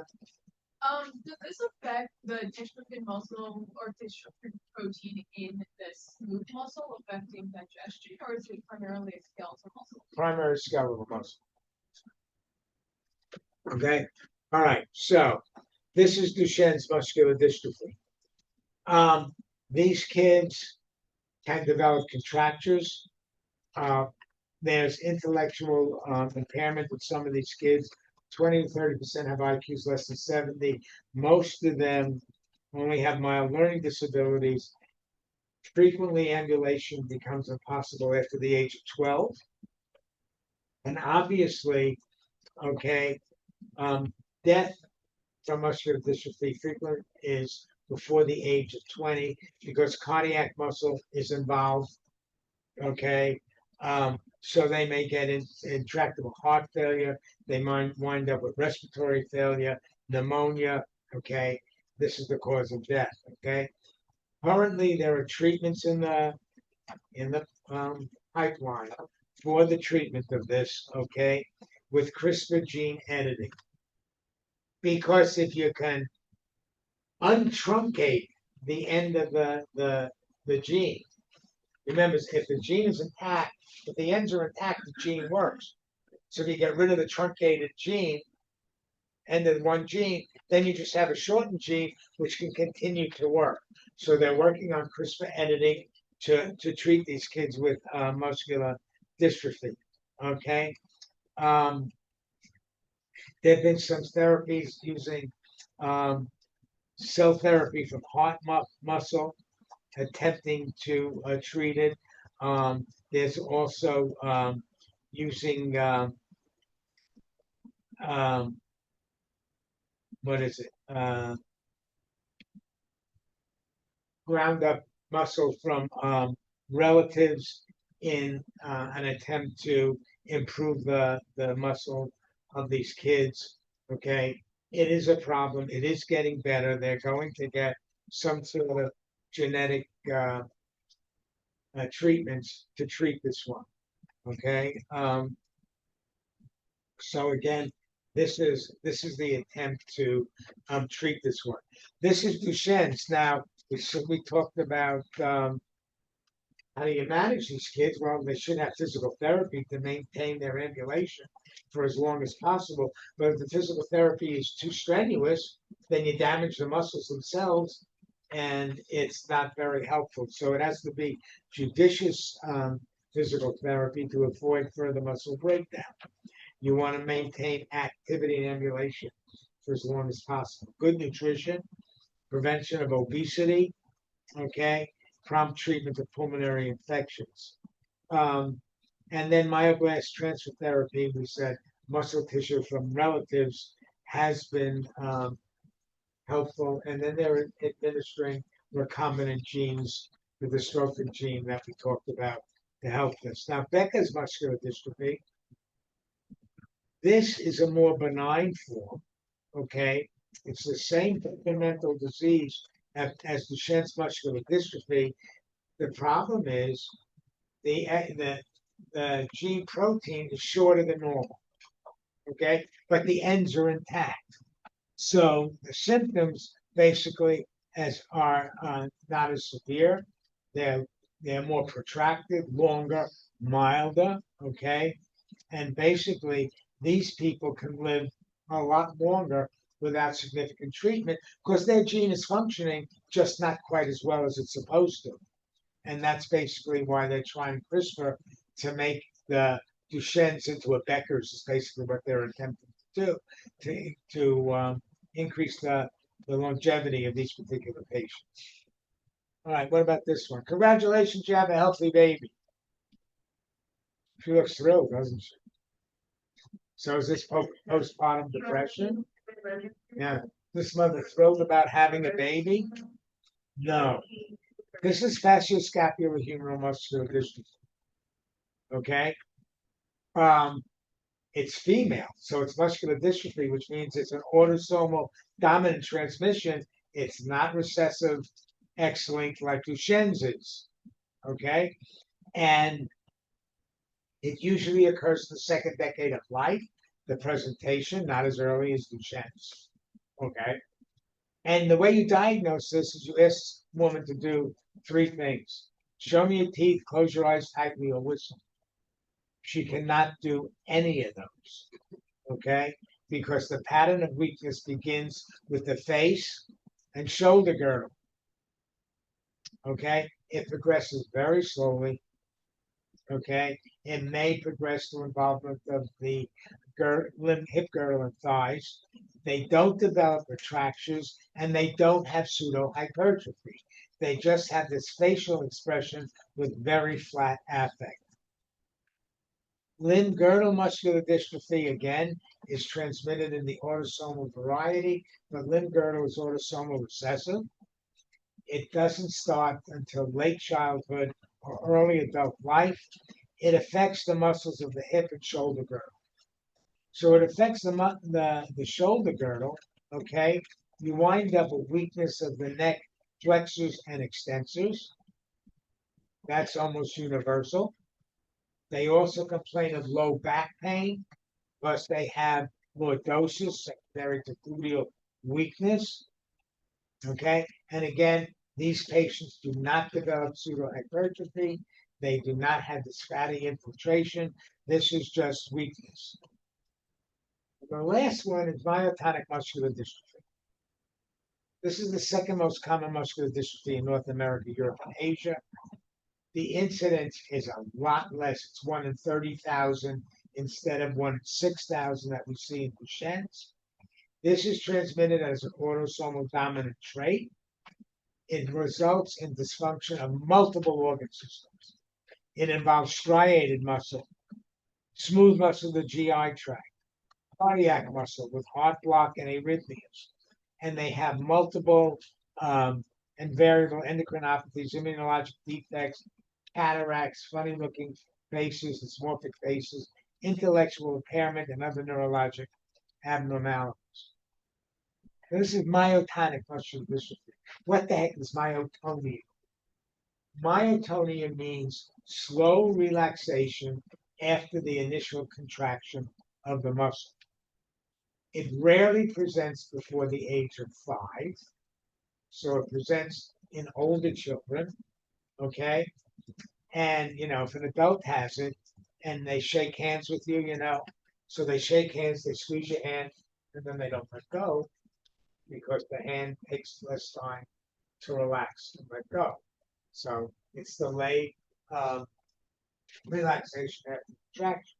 Well, in young kids, okay, think about the muscles that you use most rapidly and most frequently. And which muscles are those? The muscles you're using most rapidly and most frequently. Well, diaphragm's only 12 to 20 times a minute. I'm using muscles Oh, the a lot. eyes, like, What? No. I'm using these muscles a lot more rapidly tongue. than you are. Okay. It's the muscles of speech. Think about all the muscles you use when you're speaking. You're using the muscles of your tongue, your lips, your larynx, your respiratory tract, okay? And when you're speaking frequently and fluently, you don't even think about all the muscles that you use. But once these muscles start to contract, if they're not relaxing very quickly, then the speech becomes funny. They become with dysarthric speech. They're not speaking clearly. Their speech tends to be garbled because the muscles are not relaxing and speaking. And this is usually the first presenting sign of young children with myotonic muscular dystrophy. Again, this is not very common. Okay, then I told you we were going to come back to talk about this one. Okay, this is Charcot-Marie tooth disease, which tells you nothing other than Dr. Charcot and Dr. Marie Tooth wrote the first paper on this illness. Okay, the true name of this illness is peroneal muscular atrophy. Where's the peroneal nerve? Oh my God, we took anatomy, we forgot it. We don't know the anatomy. Where's your peroneal nerve? Sides of your legs. What? The sides of your legs. Sides of your legs. Yeah, goes down the sides of your leg into your feet. That's the peroneal nerve. So again, in severe cases, you get this stalk leg appearance of the legs. This is a demyelinating motor neuropathy that disproportionately affects the lower extremity. It's transmitted as an autosomal dominant. The incidence is about 3 to 4 per 100,000 in the population. This one you'll definitely see. The patients are usually asymptomatic until late childhood or early adolescence, except in my patients. The first one I ever saw was 5 years old. And the mother complained that he was walking funny, he couldn't ride his tricycle. And I didn't know what happened. I sent it to the neurologist. They diagnosed CMT on this particular kid. Okay? Young children may present with a peculiar gait, okay, early on. It's very slowly progressive. It rarely precludes ambulation. The intrinsic muscles of the foot are involved first. So they may develop hammer toes. But most kids that you examine, even when they take off their shoes, are still wearing socks. So you really don't see the hammer toes, okay? But the first sign that you will see is foot drop, okay? Well, how do we normally walk? When you walk, which part of your foot strikes first? Most of you are heel strikers. Your foot extends, your heel goes down, and then the foot comes down. That's how most people walk. Most people are heel strikers. Okay? You hit your heel and your foot goes down. If you have foot drop, when you extend your foot, the toe comes down. So these kids off toe, that's called a steppage gait. Toe heel.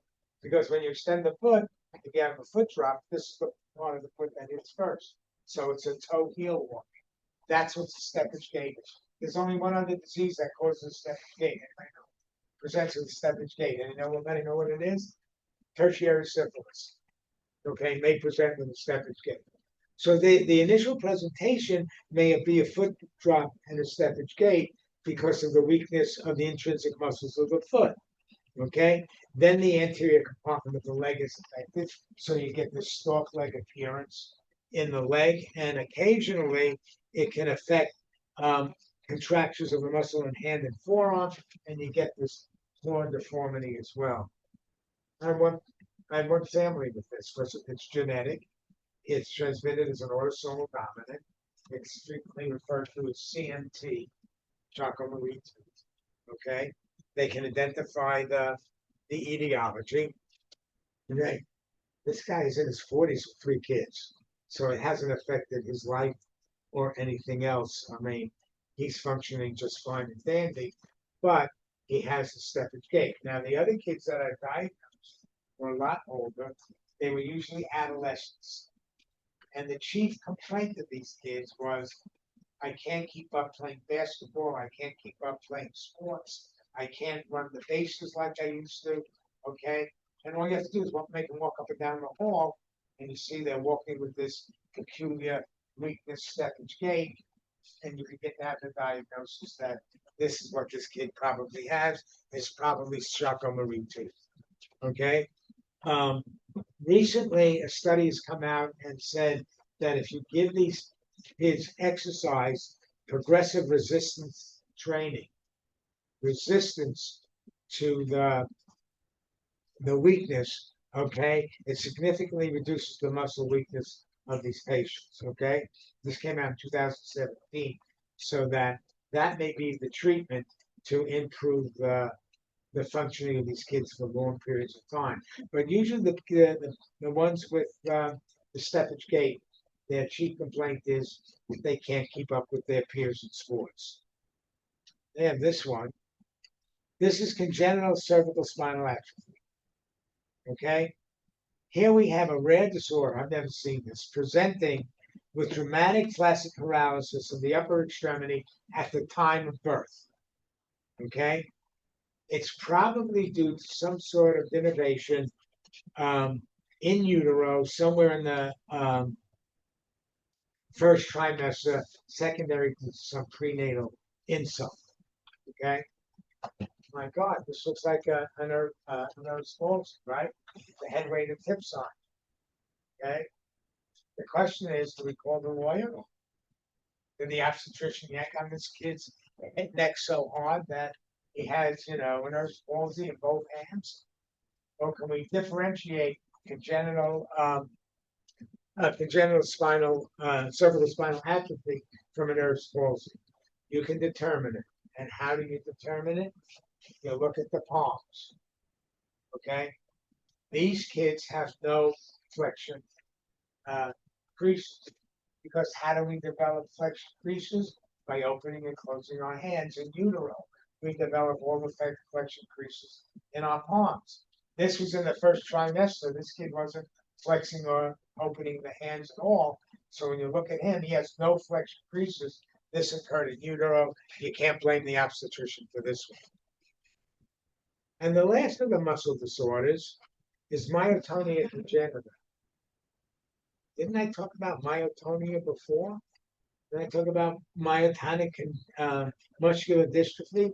Yeah, there's a big difference.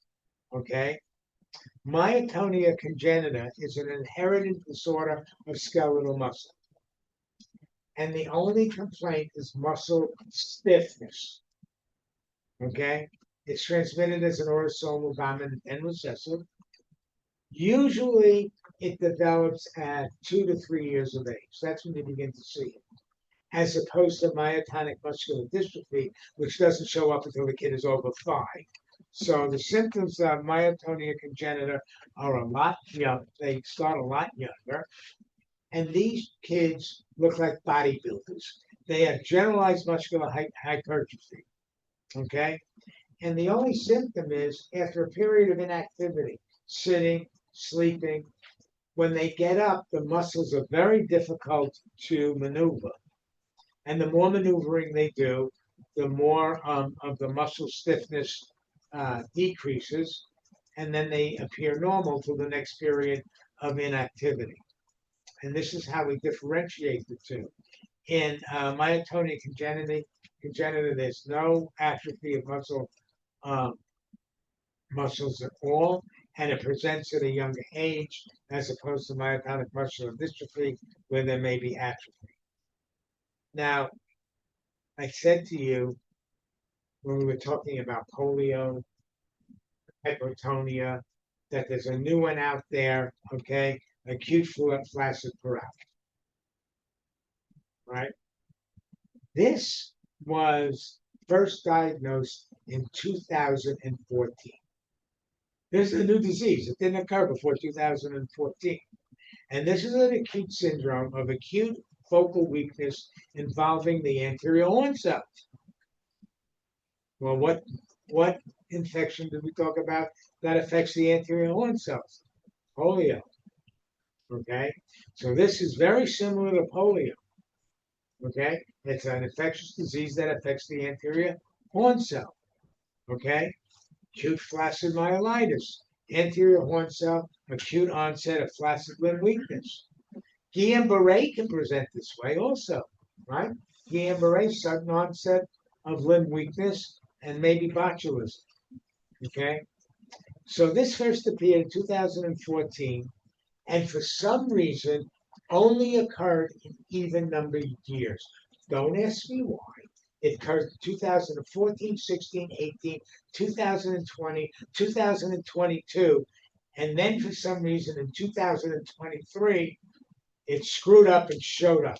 And now the New York State Board of Health starts sending out messages, start looking for this in even numbered years, in odd numbered years as well as even numbered years, because now they have cases of it in 2023. Okay, the cause of it is either enterovirus D68 and A71 or Coxsackie A16.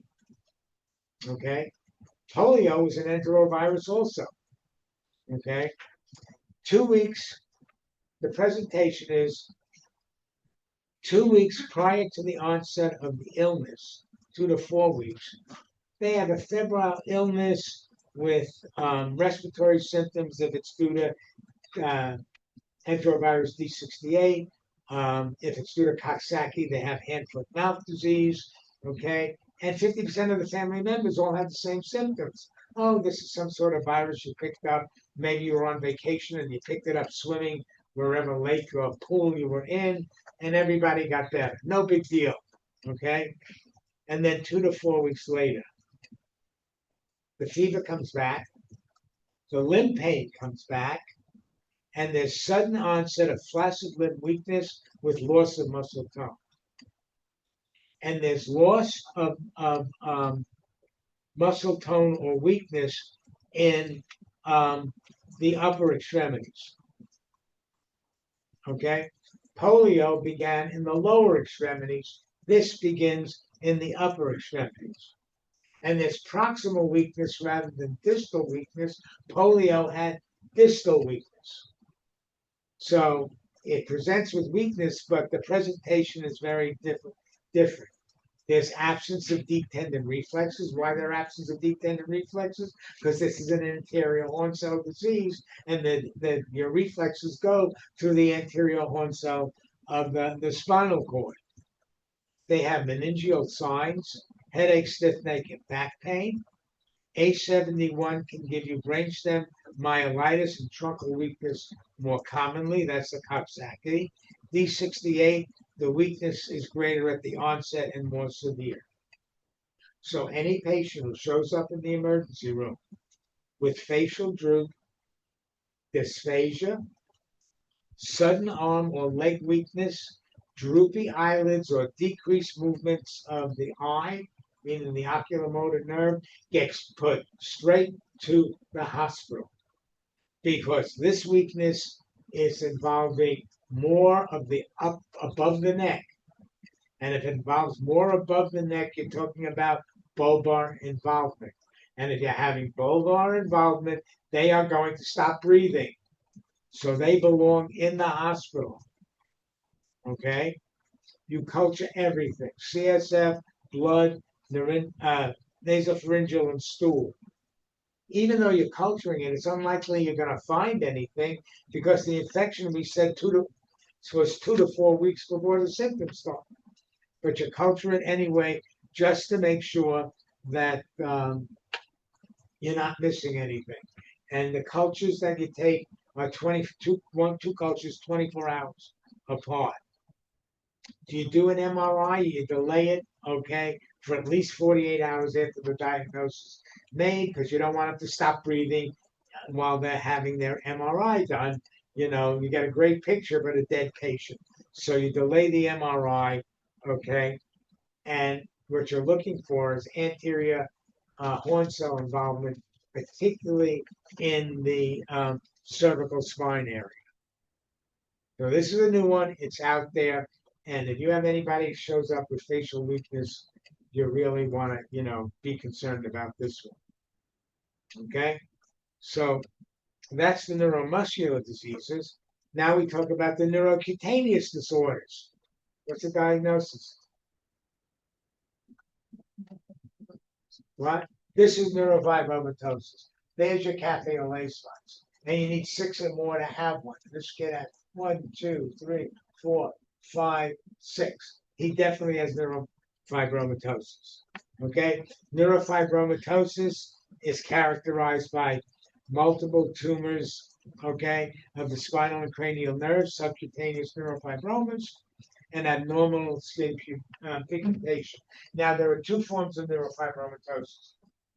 Type 1, which is the most common, and presents with cafe au lait spots. And type 2, okay, which is only about 10% of the cases of neurofibromatosis, okay, and that presents with acoustic neuromas. What's an acoustic neuroma? A tumor of what?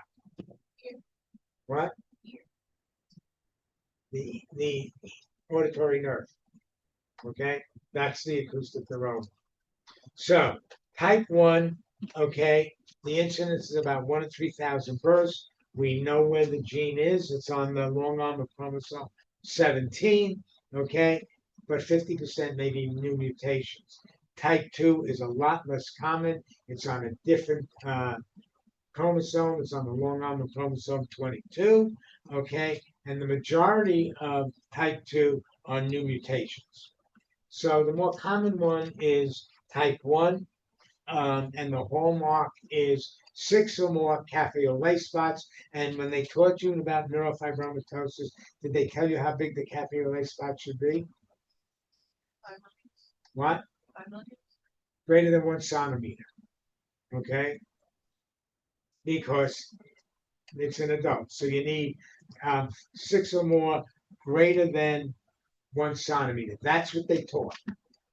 And then some genius came out and said, but kids are smaller than big people. So their cafe au lait spots are going to be smaller. So do we diagnose them earlier because they have smaller cafe au lait spots? So they changed the rules. So the rules is in pre-adolescence, 6 or more greater than half a centimeter or 5 millimeters in diameter. Post-adolescence, greater than 1.5 centimeters or 15 millimeters in diameter. Okay, to make the diagnosis. Okay, and all the patients with neurofibromatosis, 100% of them will have cafe au lait spots more than 6 in the appropriate size. I mean, this is cafe au lait, this is cafe au lait spots as well.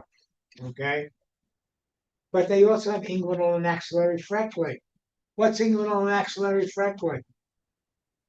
Small cafe au lait spots. That's what they are. But they're not measurable and they're not diagnostic, but they may have inguinal axillary freckling. They may have 2 or more Lisch nodules. And Lisch nodules are hamartomas within the iris. And if they're in the iris, they can only be seen with slit lamp evaluations. And we know you're not very good using your ophthalmoscope. Your ophthalmoscope has a slit lamp attachment to it, but you don't know how to use your ophthalmoscope. So if you're worried about it, send the patient to the ophthalmologist. 74% of patients with type 1 neurofibromatosis will have it. Only 5% of kids will, okay, under 3 years of age, but by adults, 100% of them will have 2 or more Lisch nodules within the iris. Then they may have 2 or more neurofibromas. What are 2 neurofibromas? They typically involve the skin, They're located along peripheral nerves, blood vessels, maybe within the viscera. They tend to appear after adolescence or during pregnancy. They're small rubbery lesions with slight purple discolorations, and they can be significant. Okay, this is severe neurofibromatosis. These are all neurofibromas, purplish kinds of discolorations, okay? And then they may have plexiform neurofibromas. These may be present from birth. They're not as severe as this. They're tumors of the nerve sheath, particularly of the face. These don't affect the face, but the plexiform neurofibromas do. And what they look like, because they tend to be hyperpigmented, they look like skin tags. They look like hyperpigmented skin tags on the face. Okay, so they're darker than the cafe au lait spots. And then optic gliomas may present in a small number of patients. Okay, and this is how we diagnose them, as opposed to patients with type 2 neurofibromatosis. If you have acoustic neuromas, okay, we're talking about eighth nerve involvement. What are your symptoms going to be? You have a tumor of the eighth nerve. Hearing loss. Hearing loss. What else? Poor balance. Poor balance. Okay. These are the symptoms of type 2 neurofibromatosis. Okay. So they have bilateral acoustic neuromas. So there may be hearing loss, facial weakness, headaches, or unsteady. And the initial presentation may be an unsteadiness or vertigo in children. Okay, they don't develop the signs of the mass until the second or third decade. So these appear later in life. Type 1, the complications are seizures. They may be partial or complex or generalized seizures. They all have macrocephaly, but they do not have hydrocephalus. I was in practice about 2 or 3 years, and I had a family of patients with neurofibromatosis. The mother had the facial skin tags, okay, and these kids' heads grew very rapidly. I was getting very nervous that they were developing hydrocephalus, okay, but they don't, okay, and they had a CAT scan, and their CAT scan was perfectly normal because they don't develop hydrocephalus. Occasionally, they have learning disabilities or attention deficit disorders. Okay, they can develop scoliosis secondary to vertebral dysplasias secondary to the neurofibromas, and this is what the elephant man looked like. You know the story of the elephant man with the severe deformities. Okay, hypertrophy of the bone and overlying tissues, pseudoarthrosis. This is what the elephant man tended to look like. They're at risk for malignancies. They're at risk for pheochromocytomas and renal vascular stenosis. So if you have renal vascular stenosis, what are you going to present with? Hypertension. So if you're examining these kids, what you really want to do is, on a regular thing, while you're examining everything else, listen to his abdomen for a renal bruit. If you hear a renal bruit, you may prevent his hypertension. Okay, there are treatments now for this to reduce some of the sizes of the plexiform neurofibromas. Okay, something like this. Okay, to reduce some of these things, there is now a treatment out there. That's this one. Okay, what's wrong with this kid? Okay, this is tuberous sclerosis. Okay, this is another neurocutaneous disorder, and basically tuberous sclerosis is a neurocutaneous syndrome. These kids have mental retardation, intractable seizures, intracranial calcifications, tumors of the kidneys, heart, lungs, eyes, and cutaneous tissues. Okay, that's what it is. What's a tuber? It's a potato. Where did the name tuberous sclerosis come from? Because they get intracranial calcifications. And on autopsy, when they cut open the brain, these calcifications look like potatoes in the brain. That's where the term tuberous sclerosis came from. Okay. Um, there's a wide clinical presentation from severe mental retardation and intracranial calcifications to normal intelligence and lack of seizures, even within the same family. This young one, and the hallmark, okay, of the disease is this thing, okay? This hypopigmented lesion. Anybody here take botany? Okay. This is called an ash leaf patch. And the tree of the ash leaf looks something like this. Okay? It's sort of heart shaped. Sort of look at that, it sort of looks like an ash leaf patch. That's the hallmark, the cutaneous manifestation of this one of the cutaneous manifestations. This is another ash leaf patch as well. The first young lady presented on a weight. She was 18 months old. She presented with a grand mal anesthesia, cardiorespiratory arrest. She was resuscitated in a local hospital.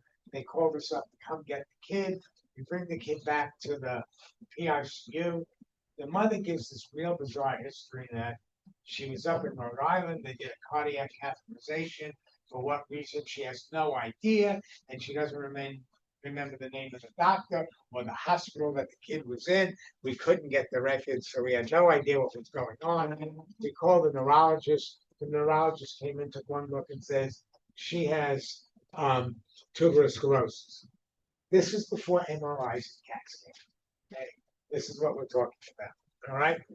So she was put on anticonvulsive medication and went home. Okay. This is inherited as an autosomal dominant trait. The incidence is about 1 in 6,000 population. We know where the gene is. It's on chromosome 9 or 16. Okay. 50% may be new mutations. We even now know what the defect is. The defect are in two genes, TSC1 and TSC2. Okay. TSC1 is Hamartin, TSC2 is tuberin. Both of these are growth suppressor genes. These genes suppress the growth of tumors. So if these genes are defective, then you can have more tumors growing. Okay? So besides the ash leaf patch, which occurs in more than 90% of the cases, they're hypopigmented. And if you use a woods lamp, you know what that's dermatology? If you use a wood lamp, this thing fluoresces under wood lamp, which helps make the diagnosis. So these are basically the skin lesion. As they get older, they can present with something called adenoma sebaceum, which are these things here. It's not acne. Adenoma sebaceum, okay, as they begin as teeny red nodules, which tend to coalesce over the cheeks and nose, okay? And now it doesn't look like basically they become fleshy. This is adenoma sebaceum. And the third thing that I don't have a picture of, unfortunately, is shagreen patches. Shagreen patches are thickening, orange-colored skin over the lumbosacral area. And these kids tend to have intractable lesions. And the EEG of these kids is something called hypsarrhythmia, which we will talk about in a bit when I talk about seizures. This is hypsarrhythmia. Now the young lady I showed you at 15 months old, she was now 5 years old. On the way to school, she had a seizure, a cardiorespiratory arrest, and died. And on autopsy, she had a large mass in her right atrium, a small flat mass in her left ventricle, okay, as well as the calcifications. And we couldn't treat them. Now there's a treatment for them. The treatments are everolimus, which are basically anti-inflammatory drugs. And with using these treatments, if you diagnose these kids, they can live a totally normal lifespan. This thing suppresses the growth of tumors, okay, and so that they don't succumb to it. Then we have this. This is Sturge-Weber syndrome. Now, this is a port wine hemangioma, okay? It involves the trigeminal nerve, or all three branches, or maybe all two. This is, a mother sees a baby like this, they really get her sick. This is a disaster, okay? And, this is about 1 in 5,000 children, 150, 5,000 children, port wine hemangioma. So it can be treated, okay? And, the mother gets upset, so we try to calm them down and tell them there's treatment. But 1 out of 10 of these kids, they have the Sturge-Weber syndrome. So instead of 1 in 5,000, Sturge-Weber syndrome is 1 in 50,000. And the problem with this is not only do they have hemangioma of the skin or the mucous membranes, they have it on the meninges. And if they have it on the meninges, they are going to have seizures within the first year of life. Okay? And the seizure is going to be contralateral to the side of the port wine hemangioma because of how our brain works. If you have inflammation on the right side of the brain, the left side is going to be the side of the focal seizures. This is what's going to happen with these kids. Okay? So again, these kids, okay, they're normal. The presentation of the port wine hemangioma is unilateral. It's never bilateral. Okay, and usually within the first year of life, they develop seizures, clonic seizures, contralateral to the side of the lesion, and half of them are going to develop mental retardation or learning disabilities. So you tend to keep your mouth shut when you see this, but in the back of your head, you're waiting for the 1 out of 10 that may present with the focal seizures. Okay. So that's this one. And the last one is this guy. And this isn't you if you've been out drinking all night. Okay. This is ataxia telangiectasia, another one of the neurocutaneous disorders. This is a multi-system autorecessive degenerative disorder. It's characterized by ataxia, oculocutaneous telangiectasias, immunodeficiency, and neoplasia. This is a mess. Fortunately, it's not very common. We know it's from chromosome 11. These kids become ataxic usually by the age of 2. Okay? With loss of ambulation by adolescence. If you're really good, you may see fine tremors of the head in a 1-year-old, but in a baby before the age of 1. But this is usually missed. Okay? Then the telangiectasias become apparent by mid-childhood. They're found on the bulbar conjunctiva. Okay, another one here. These are the telangiectasias here. All right, and it can also appear over the bridge of the nose, ears, and extremities. They have loss of elasticity of the skin, but the problem is they get recurrent infections. There's problems with their immune system. They develop lymphoma, leukemia, Hodgkin's disease is 50 to 100 times more common in these patients, and they usually die from the malignancy. Now, I talked about birth injuries in neonatology, so I'm basically not going over birth injuries here in these patients. You know what Erb's palsy is. You know what Klumpke's is, okay? So we're going to talk about seizures. And there are 2 seizures. There's simple partial seizures and complex seizures. Complex partial seizures. Simple partial seizures, there's no loss of consciousness. Simple complex seizures, the consciousness is impaired, and then we have generalized seizures. Okay? Now, what's a seizure? A seizure basically is the paroxysmal uncontrolled discharge of CNS gray matter, causing clinical signs and symptoms that interfere with normal function, movement, and consciousness. What's the aura? the aura is the last consciously recorded event, okay, prior to the onset of the seizure. And why do we ask about auras? Because it helps us locate where the site of the seizure may be. If the patient says, right before, every time I have my seizure, I smell garlic. Well, then you know it's somewhere around the olfactory area. If they say every time before my seizure, I see flashing lights, then you know basically it's in the occipital portion, okay, of the head. So the aura may help. So we have the seizure, we have the aura, then we have the ictus. What the heck is the ictus? We have a post-ictal period, and then what the ictus is. The ictus is the physical manifestation of the seizure.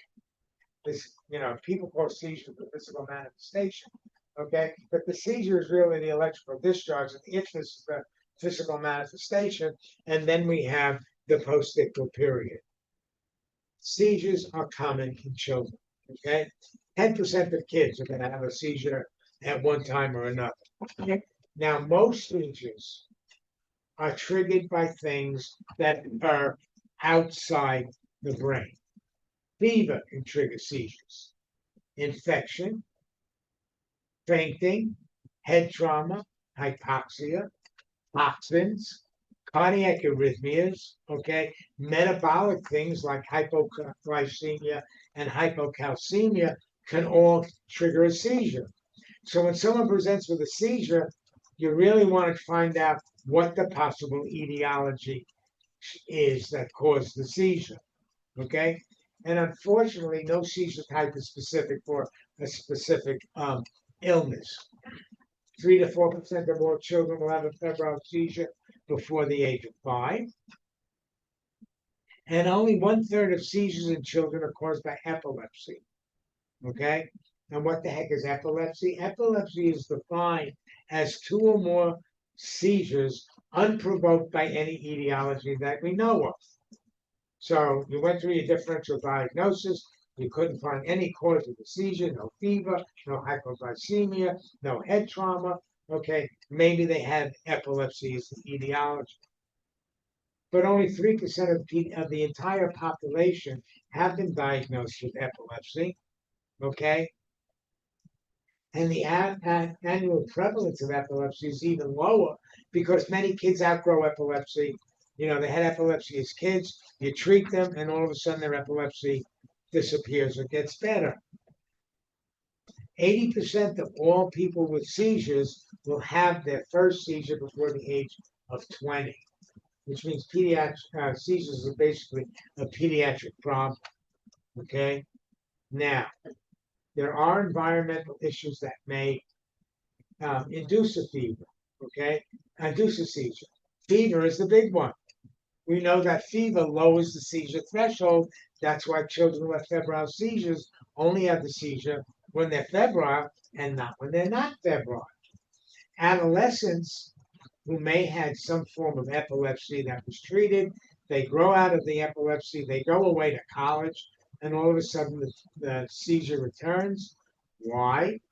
Because basically sleep deprivation, alcohol, okay, can all induce a fever, a seizure.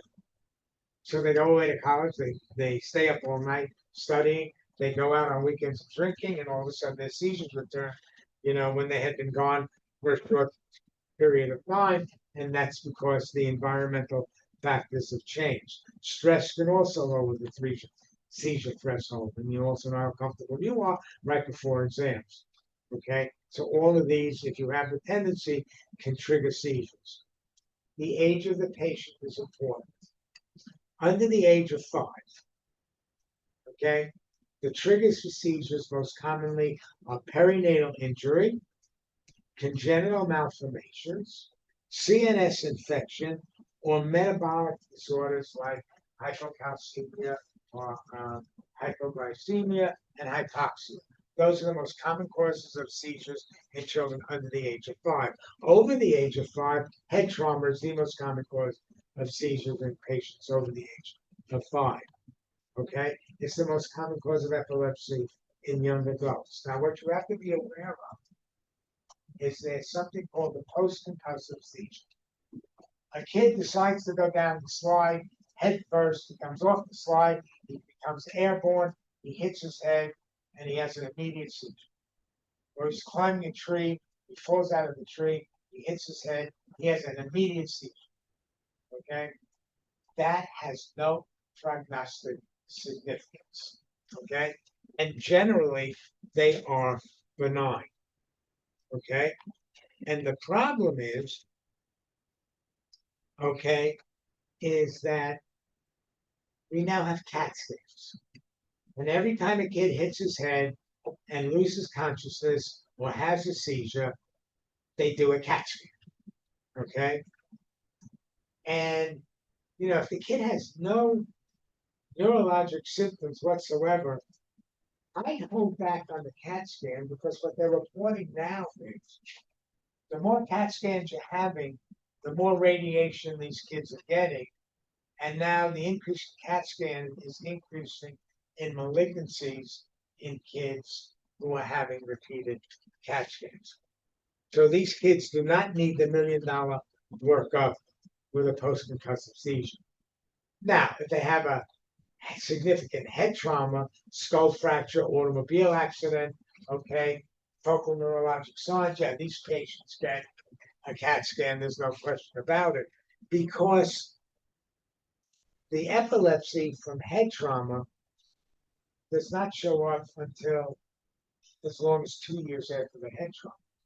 Then they may have a seizure immediately, but then they're fine, and then they're not going to develop a seizure disorder for approximately 2 years. So this is the differentiation that you have to deal with when you have kids with, a post-concussive. They hit their heads, they have a seizure. You examine them, they're fine. There's no focal signs. These kids are probably fine. Nothing's going to happen. Okay? So when you have a kid who's coming in with a seizure, you really want to do a good history to rule out a life-threatening illness. You want to rule out meningitis. You want to rule out sepsis. You want to rule out significant head trauma, ingestion of toxins or drugs. Okay? And if you're concerned about any of these and your history warrants it, then you do the CT scan or the MRI. If you think it's sepsis, it means you have to do a CBC and a lumbar puncture. If you think it's metabolic, then you have to do an SMA 18. And any infant who comes in with a seizure in infancy has to be worked up for amino acids and mucopolysaccharides for an inborn error of metabolism. So that's what your seizure workup is going to be. But if you don't do everything on everybody, you do a history, a physical exam, and determine what the possible etiologies are. Now, of the generalized seizures, petit mal is the most common. Okay? Not the most common. That's the most common in young children. Petit mal or absent seizures, absent seizures, occur in school-age children, 5 to 12 years old. It's more common in girls than boys. We know there's a genetic predisposition because it occurs in families. It may be transmitted in an autosomal dominant transmission.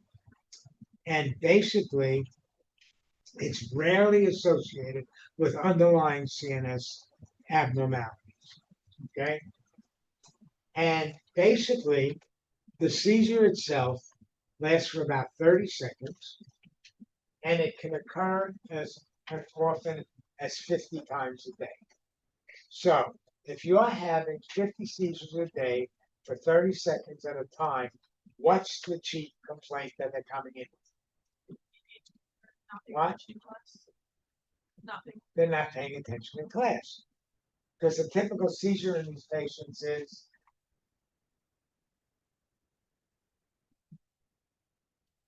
that's it. That's the seizure. They don't fall down. They don't shake. They don't do anything. They go absent. So basically, the teachers are complaining that they're not paying attention, or the parents complaining that the kids' grades are suffering. Well, think about it. If you're sitting through a lecture and I say all of the following are true, except, and during the except, you're out to lunch. Okay? you're losing all this material, your grades are gonna go down, okay? And that's what the chief complaint is. So when you get a chief complaint like this, you do an EEG, okay?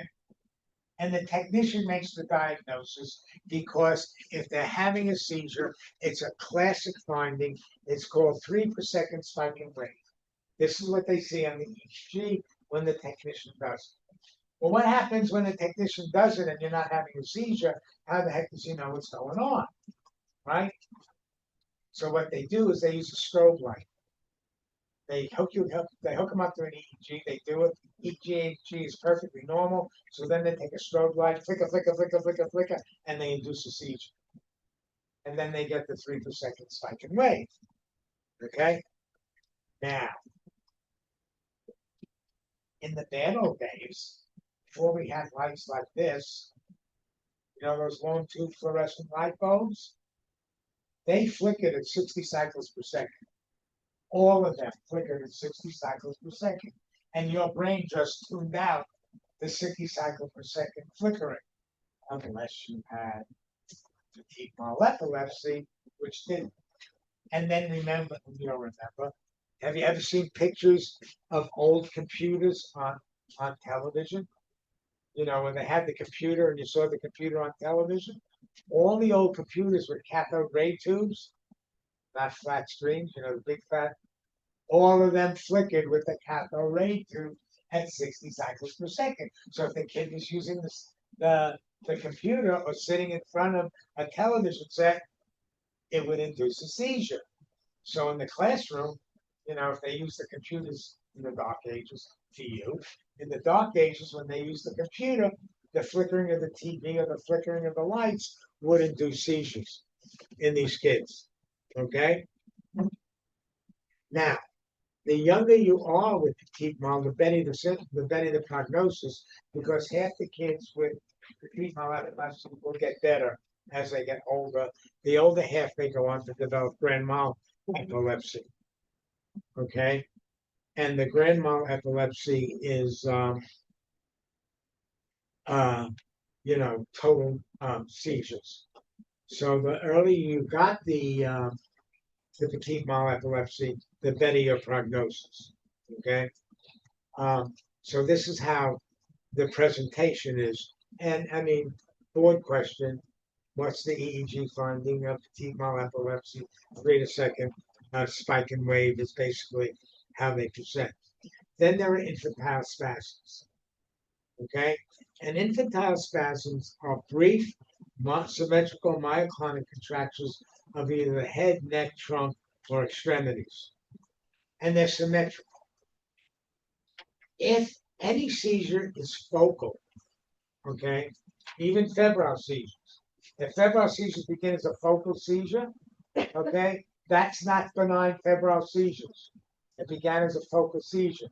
If you have infantile spasms, okay, and it begins as a focal and it's not symmetrical, they all need imaging.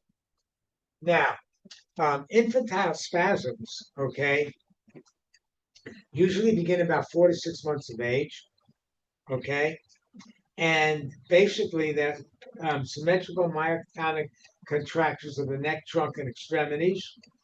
They may be flexor, they may be extensor, they may be combined, and they usually occur in clusters of 5 or 10. And basically, the baby lays there, okay, looks very good, and basically that's the seizure, okay? And that's an alarm bell if you see these things, okay? It also may be one of the things like this. That's it. It's not gross shaking. It's one of these just myoclonic jerks that occur. It usually occurs when the child wakes up from sleep or is startled. This is a classic EEG etiology. Well, it's called hips arrhythmia. Remember I talked about that when we were talking about tuberous sclerosis. The EEG is hips arrhythmia. Okay. There are 2 forms of infantile spasms. One is what we call cryptogenic. This is 10 to 20% of infantile spasms. If you take the history, their pregnancy and delivery was normal and uneventful. They're reaching their normal milestones without any problem prior to the onset of the seizures. They have a normal neurologic exam. Their CT is normal. The MRI is normal. These kids have a very good prognosis. The symptomatic ones, okay, are the ones related to some problem. They either had prenatal, perinatal, or postnatal problems. Okay, they had, hypoxic encephalopathy, torch, congenital infections, inborn errors of metabolism, maybe neurocutaneous syndromes like tuberous sclerosis, head trauma. So these are problems. Okay, 80 to 90% of these kids are going to have mental retardation, and the more symptoms they have, the worse the mental retardation. So these kids need to be referred as quickly as possible for treatment. Occasionally, anticonvulsants, occasionally ketogenic diets may be helpful. Now, to confuse the issue, there's something called benign neonatal myoclonus. Okay? And these are clusters of myoclonic movements that occur during sleep. Okay? And basically, they spread to different parts of the body. There's just a few jerks of, you're watching the baby sleep and the baby's going, oh my God, is this a seizure? Okay? No, it's not. Okay? When they wake up, these things go away. So it only occurs during sleep. Okay? It begins early on. It may occur at birth or a few days after birth, and by 2 to 4 months usually resolves, sometimes takes up to a year. So benign neonatal myoclonus begins earlier than neonatal spasms, okay? And it's when the kid is asleep. They are totally benign. They do not require any treatment whatsoever. Their history and development are basically absolutely normal. So benign neonatal myoclonus usually begins way before 4 months of age. We said infantile spasms begin at 4 to 8 months of age. So the time sequence when they develop is the differential. Okay, and one is basically when awakening from sleep or when startled, that's infantile spasms, and benign neonatal myoclonus occurs when the patient is asleep. Then we have akinetic seizures or drop attacks, and this is loss of postural tone.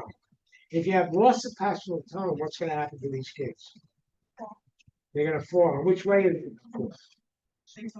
Face forward, because all kids have an increased lordotic curve. These you generally see in kids with severe mental retardation and progressive neurologic disease. They're walking around institutions with football helmets and big face guards. So when they fall face down, they're not fracturing their nose or facial bones. This is not too common. You won't see these. And then we have the good old tonic-clonic contraction or the grand mal seizure. This is the most common form of seizures. Okay, sudden onset may occur at any age. There's an aura that occurs frequently, and then a short cry. Then the tonic phase, where they have stiffening of the body, they fall down. Here's where you have suppression of the respiration and maybe developing cyanosis. Here's where they bite their tongue and froth at their mouth. They may vomit. This lasts basically a few minutes, a second or two to a few minutes, and then the clonic phase begins with the repeated clonic jerks and intervening relaxation, and this is where incontinence of urine and stool may occur, and then the last phase is the post-ictal phase. Now, they've changed the definitions, okay? We used to say that status epilepticus was a seizure that lasted 15 minutes without any interval of stopping. They've changed that.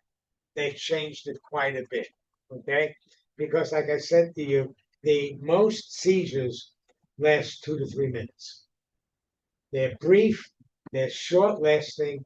It seems like forever, and I told you what you do. The first thing you do when you experience somebody having a seizure, right? You look at your watch, okay? So, an initial seizure lasts 2 to 3 minutes. If it's more than 2 to 3 minutes, 4 to 5 minutes, that's defined as impending status. Not 15 minutes, 4 to 5 minutes is impending status. If it's now 5 to 10 minutes, you have established status. So any seizure lasting more than 5 minutes, this is considered status epilepticus. And basically, if you're seizing for more than 10 minutes, even after anticonvulsive medication, this is refractory status. And the reason they're doing this is the earlier the treatment, the better prognosis. Okay, the longer you seize, the greater the risk for hypoxia and CNS damage. So, how do we treat these seizures? All right, 2 to 3 minutes. He hasn't stopped seizing. What are we going to do? How am I going to give this seizure medication? Well, you can try IV. But trying giving IV anticonvulsants while the patient is shaking their brains out is a little bit difficult to do. There's rectal suppository or rectal infusions, which will work, spraying it up the rectum and having it absorbed. But now, we now have a nasal spray to stop seizures. It's the same mechanism as Narcan when a patient has a drug overdose, okay? They're only about this big, okay? It's real easy to spray it up their nose. You spray it up their nose, it stops the seizures. So hopefully, once the seizure's gone, it's available, and most seizure patients now carry this stuff. If it's available, you whip it out, you spray it up their nose after 3 minutes. We don't get prolonged seizures, and it can be repeated a second time if necessary. So that's the process now that we have in treating seizures. Okay, I think all EMTs are currently carrying it because it makes their job a lot easier if they can spray it up their nose and start an IV or use rectal infusions. So that's what we have out there to stop seizures. Then we have partial seizures. We have partial focal seizures. Okay, most commonly motor activity. It's asynchronous, clonic, or tonic kinds of movements, maybe of the face or an extremity, but the patient is awake and they know what's doing. It basically lasts somewhere between 10 and 30 seconds. So you have an arm that's shaking for 10 to 20 seconds and they're saying, I don't know what's going on here, I can't stop this. Or a twitch of the face, I don't know what's going on, I can't stop this. That's a partial focal seizure. A tic, on the other hand, remember we talked about Tourette's. Can you stop doing that? They can all stop it. That's how you differentiate. They both can talk to you, but the differentiation is a tic can be stopped. This cannot be stopped. Okay? They have no post-ictal period whatsoever, and these are partial focal seizures. On the other hand, you have complex focal seizures. These are your temporal lobe seizures. Did they ever show you the picture of the brain and the body and put it on the? They never showed you that. If you look at the neuroanatomy textbooks, you have the brain. There's the brain, okay, and the temporal lobe sits right about here, and they take, the head's over here, the arms here, there's a leg. This is the temporal lobe that's creating motor activity. And they show you the picture of where each part is. Because temporal lobe seizures, okay, they may begin with a simple partial seizure, okay, with or without an aura, and then they lose consciousness. And then they look like they're doing something because it's the motor activity in the brain that's doing it, but it looks like purposeful movements. Okay, they can't communicate. Very young children with this, okay, have automatisms. 50 to 75% of kids with temporal lobe seizures, okay, are going to have automatisms, and the older the child, the greater the risk of these automatisms are. They lose consciousness, okay, and the patient never remembers doing this, but infants having these seizures, maybe smacking their lips, maybe making sucking movements, maybe making swallowing movements, okay, salivation, chewing movements, but they're not responsive. This is older children may pick at their clothes, may run around in purposeless movements, may zip and unzip zippers, may be fearful, okay, may be stroking their teddy bear, okay. This is typical. It looks like they know what they're doing, but they can't communicate. They're totally out for lunch. This is what a temporal lobe seizure looks like. And when you do the EEG, you can see where it's coming from. Now, we talked about febrile seizures in the past, okay? But you have to differentiate between simple febrile seizures, okay? You know, they somewhere between 9 months and 5 years of age, peaking at 14 or 15 months of age, the peak of roseola. We know there's a genetic predisposition, okay? And these are tonic-clonic movements. They have 30 to 50% may have a second, only 10% may have a third. These are benign febrile seizures. They are symmetric. If it's focal, they need imaging. These are benign. So what the heck is complex febrile seizures? Or seizures with fever? Well, these patients have a seizure disorder. And they have a seizure disorder, and every time they have a fever, we said that fever lowers the seizure threshold, so that's when they get more of their seizures. Okay, so which are these kids? These kids whose first seizure started below the age of 9 months. You know, febrile seizures 10 to 15 months of age is the peak common age. If they get a seizure younger, they probably have a seizure disorder. If it started with focal seizure or atypical seizure, they have a seizure disorder. This is not a benign febrile seizure. If they have some neurologic symptoms, delayed developmental milestones, a pre-existing neurologic disorder, their first seizure lasted more than 15 minutes. These patients have neurologic damage. Okay? The seizures that they have are associated with apnea and cyanosis. These are all alarm bells that we do not treat as benign febrile seizures, and the risk of these patients developing epilepsy is high as 10%, whereas benign febrile seizures, it's only 1%. So your workup for a seizure disorder is, number one, you need a good history and a good physical exam. Then, looking for metabolic disorders or infection, doing an EEG, and if there's an abnormality, then an MRI or CAT scan. Now, kids twitch. Kids have movement disorders that are not seizures, okay? The first one are tics. And we talked about this when we talked about Tourette's syndrome. These are stereotypical repetitive movements or maybe vocalization that waxes and wanes. The onset of tics in children is not in young children. It's usually in kids early school age years, 6 to 10 is when they start, these tics. You usually don't see them in younger kids. You see them in the older kids. It peaks in early adolescence, around 9 to 14. And adults, even with Tourette's syndrome, only 10% of them will go on to have tics into adulthood. Okay? I mean, there are surgeons with Tourette's syndrome, and when they're operating and fixated on what they're doing, no tics, no twitching, nothing. And then at the end of surgery, they go into the physician's locker room, twitch like crazy, then come out and go to do the next surgery. This is very typical of adults with tics.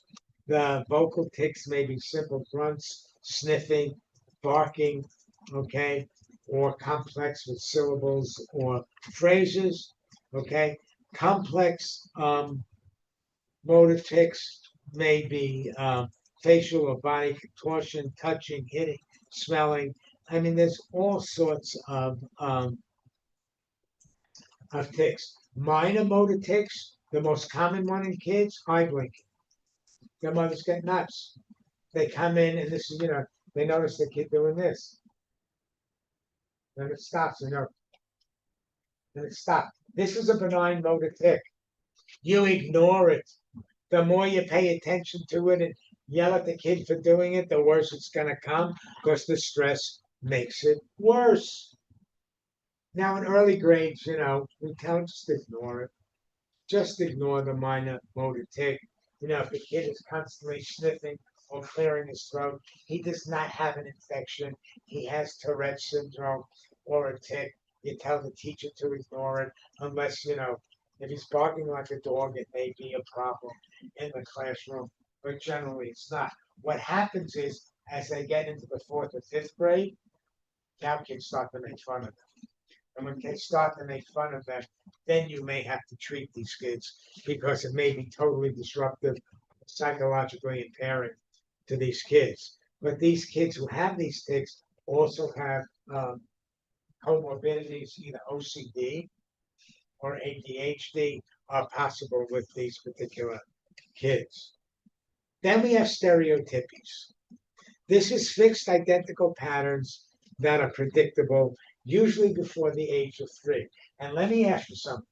If you have a kid before the age of 3 and the kid is doing this, okay, what does every mother think the kid has? They're gonna Google it. Hand slapping. What? Somebody said it. What? Autism. That's what everybody tells these parents. If your kids is hand flapping or arm waving, your kid's autistic. Okay? And they come in hysterical. The kid is hand flapping, it must be autistic.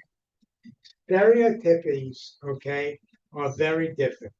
They're patterned bilateral complex movement that disappear when you distract them. So if they're sitting there waiting and you say, hey, do you want what? It stops. This is not autism. They're paying attention, they're distractible. Okay? It may be hand waving, arm flapping, body rocking, or head nodding. It occurs multiple times during the day. They don't know they're doing it, so tell them to stop it. They have no idea what they're doing. Okay? And it increases in certain situations, like they're going to play with their favorite toy.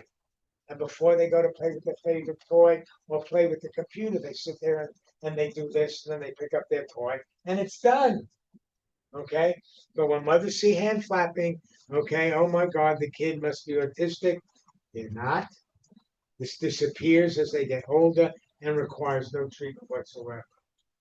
And then we talk about the choreiform movements when we did talk about rheumatic fever.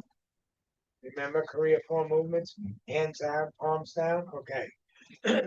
This, the most common etiology for choreiform movements in children are probably post-streptococcal infections, but it can also occur with lupus. Some neuroleptics can make you do it, neoplasms, and metabolic diseases. So choreiform movements need a workup. Then we have tremors, and we have hyperkinetic tremors. These are rare in children at rest. Most children at rest do not have hyperkinetic tremors. Action tremors they do have. It usually presents in early childhood and adolescence. Usually when they reach for an object, you'll notice the hand shaking. And this is when you do touch my finger, touch your nose, touch my finger. These are the action tremors that you can see in children. Okay? But what do you think a young kid who has action tremor is going to present with? Okay? He can't color between the lines. If he goes out to color and his hand is shaking, there is no way he's going to be able to color between the lines when he's coloring. Okay? He's also basically labeled as a nervous kid because he's shaking all the time when he's trying to do Um, and basically, they're symmetric. If it's only one hand with an action tremor, okay, you need neuroimaging and then a shrink. Okay, because unilateral action tremors are either CNS disease or conversion reactions. Okay, psychogenic. Now, early childhood tremors, action tremors, are very common. This is the clumsy kid. This is the kid who keeps tripping all over himself and falling down. He may have mild cognitive or emotional impairment. Okay. Occasionally, it's common in children with a static encephalopathy, some neurologic damage that was done that doesn't get worse. It is what it is. Static encephalopathy, you'll see it with them. Okay. But it also may be iatrogenic if seen with certain anticonvulsants and psychotropic medications. So you have a kid who has acute anxiety and you start him putting on an antipsychotic for his anxiety, it may induce action tremors. Now, late childhood tremors, if he had no action tremors, till he hits adolescence, okay, this is psychogenic. Conversion disorders. Okay, the kid is nuts and he needs a psychiatrist. Okay, they can, if you ruled out psychiatric, okay, you can have primary essential tremors, and in late adolescence, okay, the typical differentiation with these tremors is they get worse with Coke and they get better with beer. Why? Because Coke has caffeine in it. It's a stimulant. So his tremors are going to get worse. And beer has alcohol, which is a depressant. So the tremors will get better. This is an easy way to make the diagnosis with action tremors. Okay. Generally, there's a family history. It's transmitted as an autosomal dominant. Okay, SSRIs and antipsychotic medications can produce these tremors, and we don't treat them unless it's significantly impaired with their, activities of daily living, because the drugs used to treat this stuff are terrible. Primidone, propranolol, topramate, and gabapentin are all not benign drugs to use for something that may not be that significant, for tremors, making them worse with medication. Okay, so this is basically the movement disorders in kids. Okay, and syncope, I'm going to skip now. We maybe come back and talk about that a little bit later. Okay, if I don't, you will never see it on the exam. Basically, you have to differentiate syncope from cardiogenic and non-cardiogenic syncope, because the cardiogenic one is the one that's going to be your biggest problem, and you have to rule out something like hypertrophic myocardiopathy.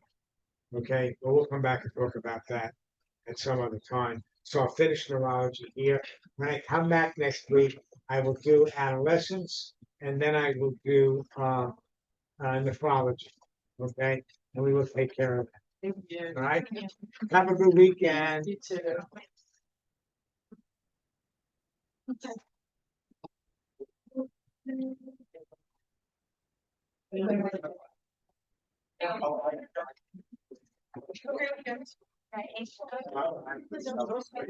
Are you done with me today?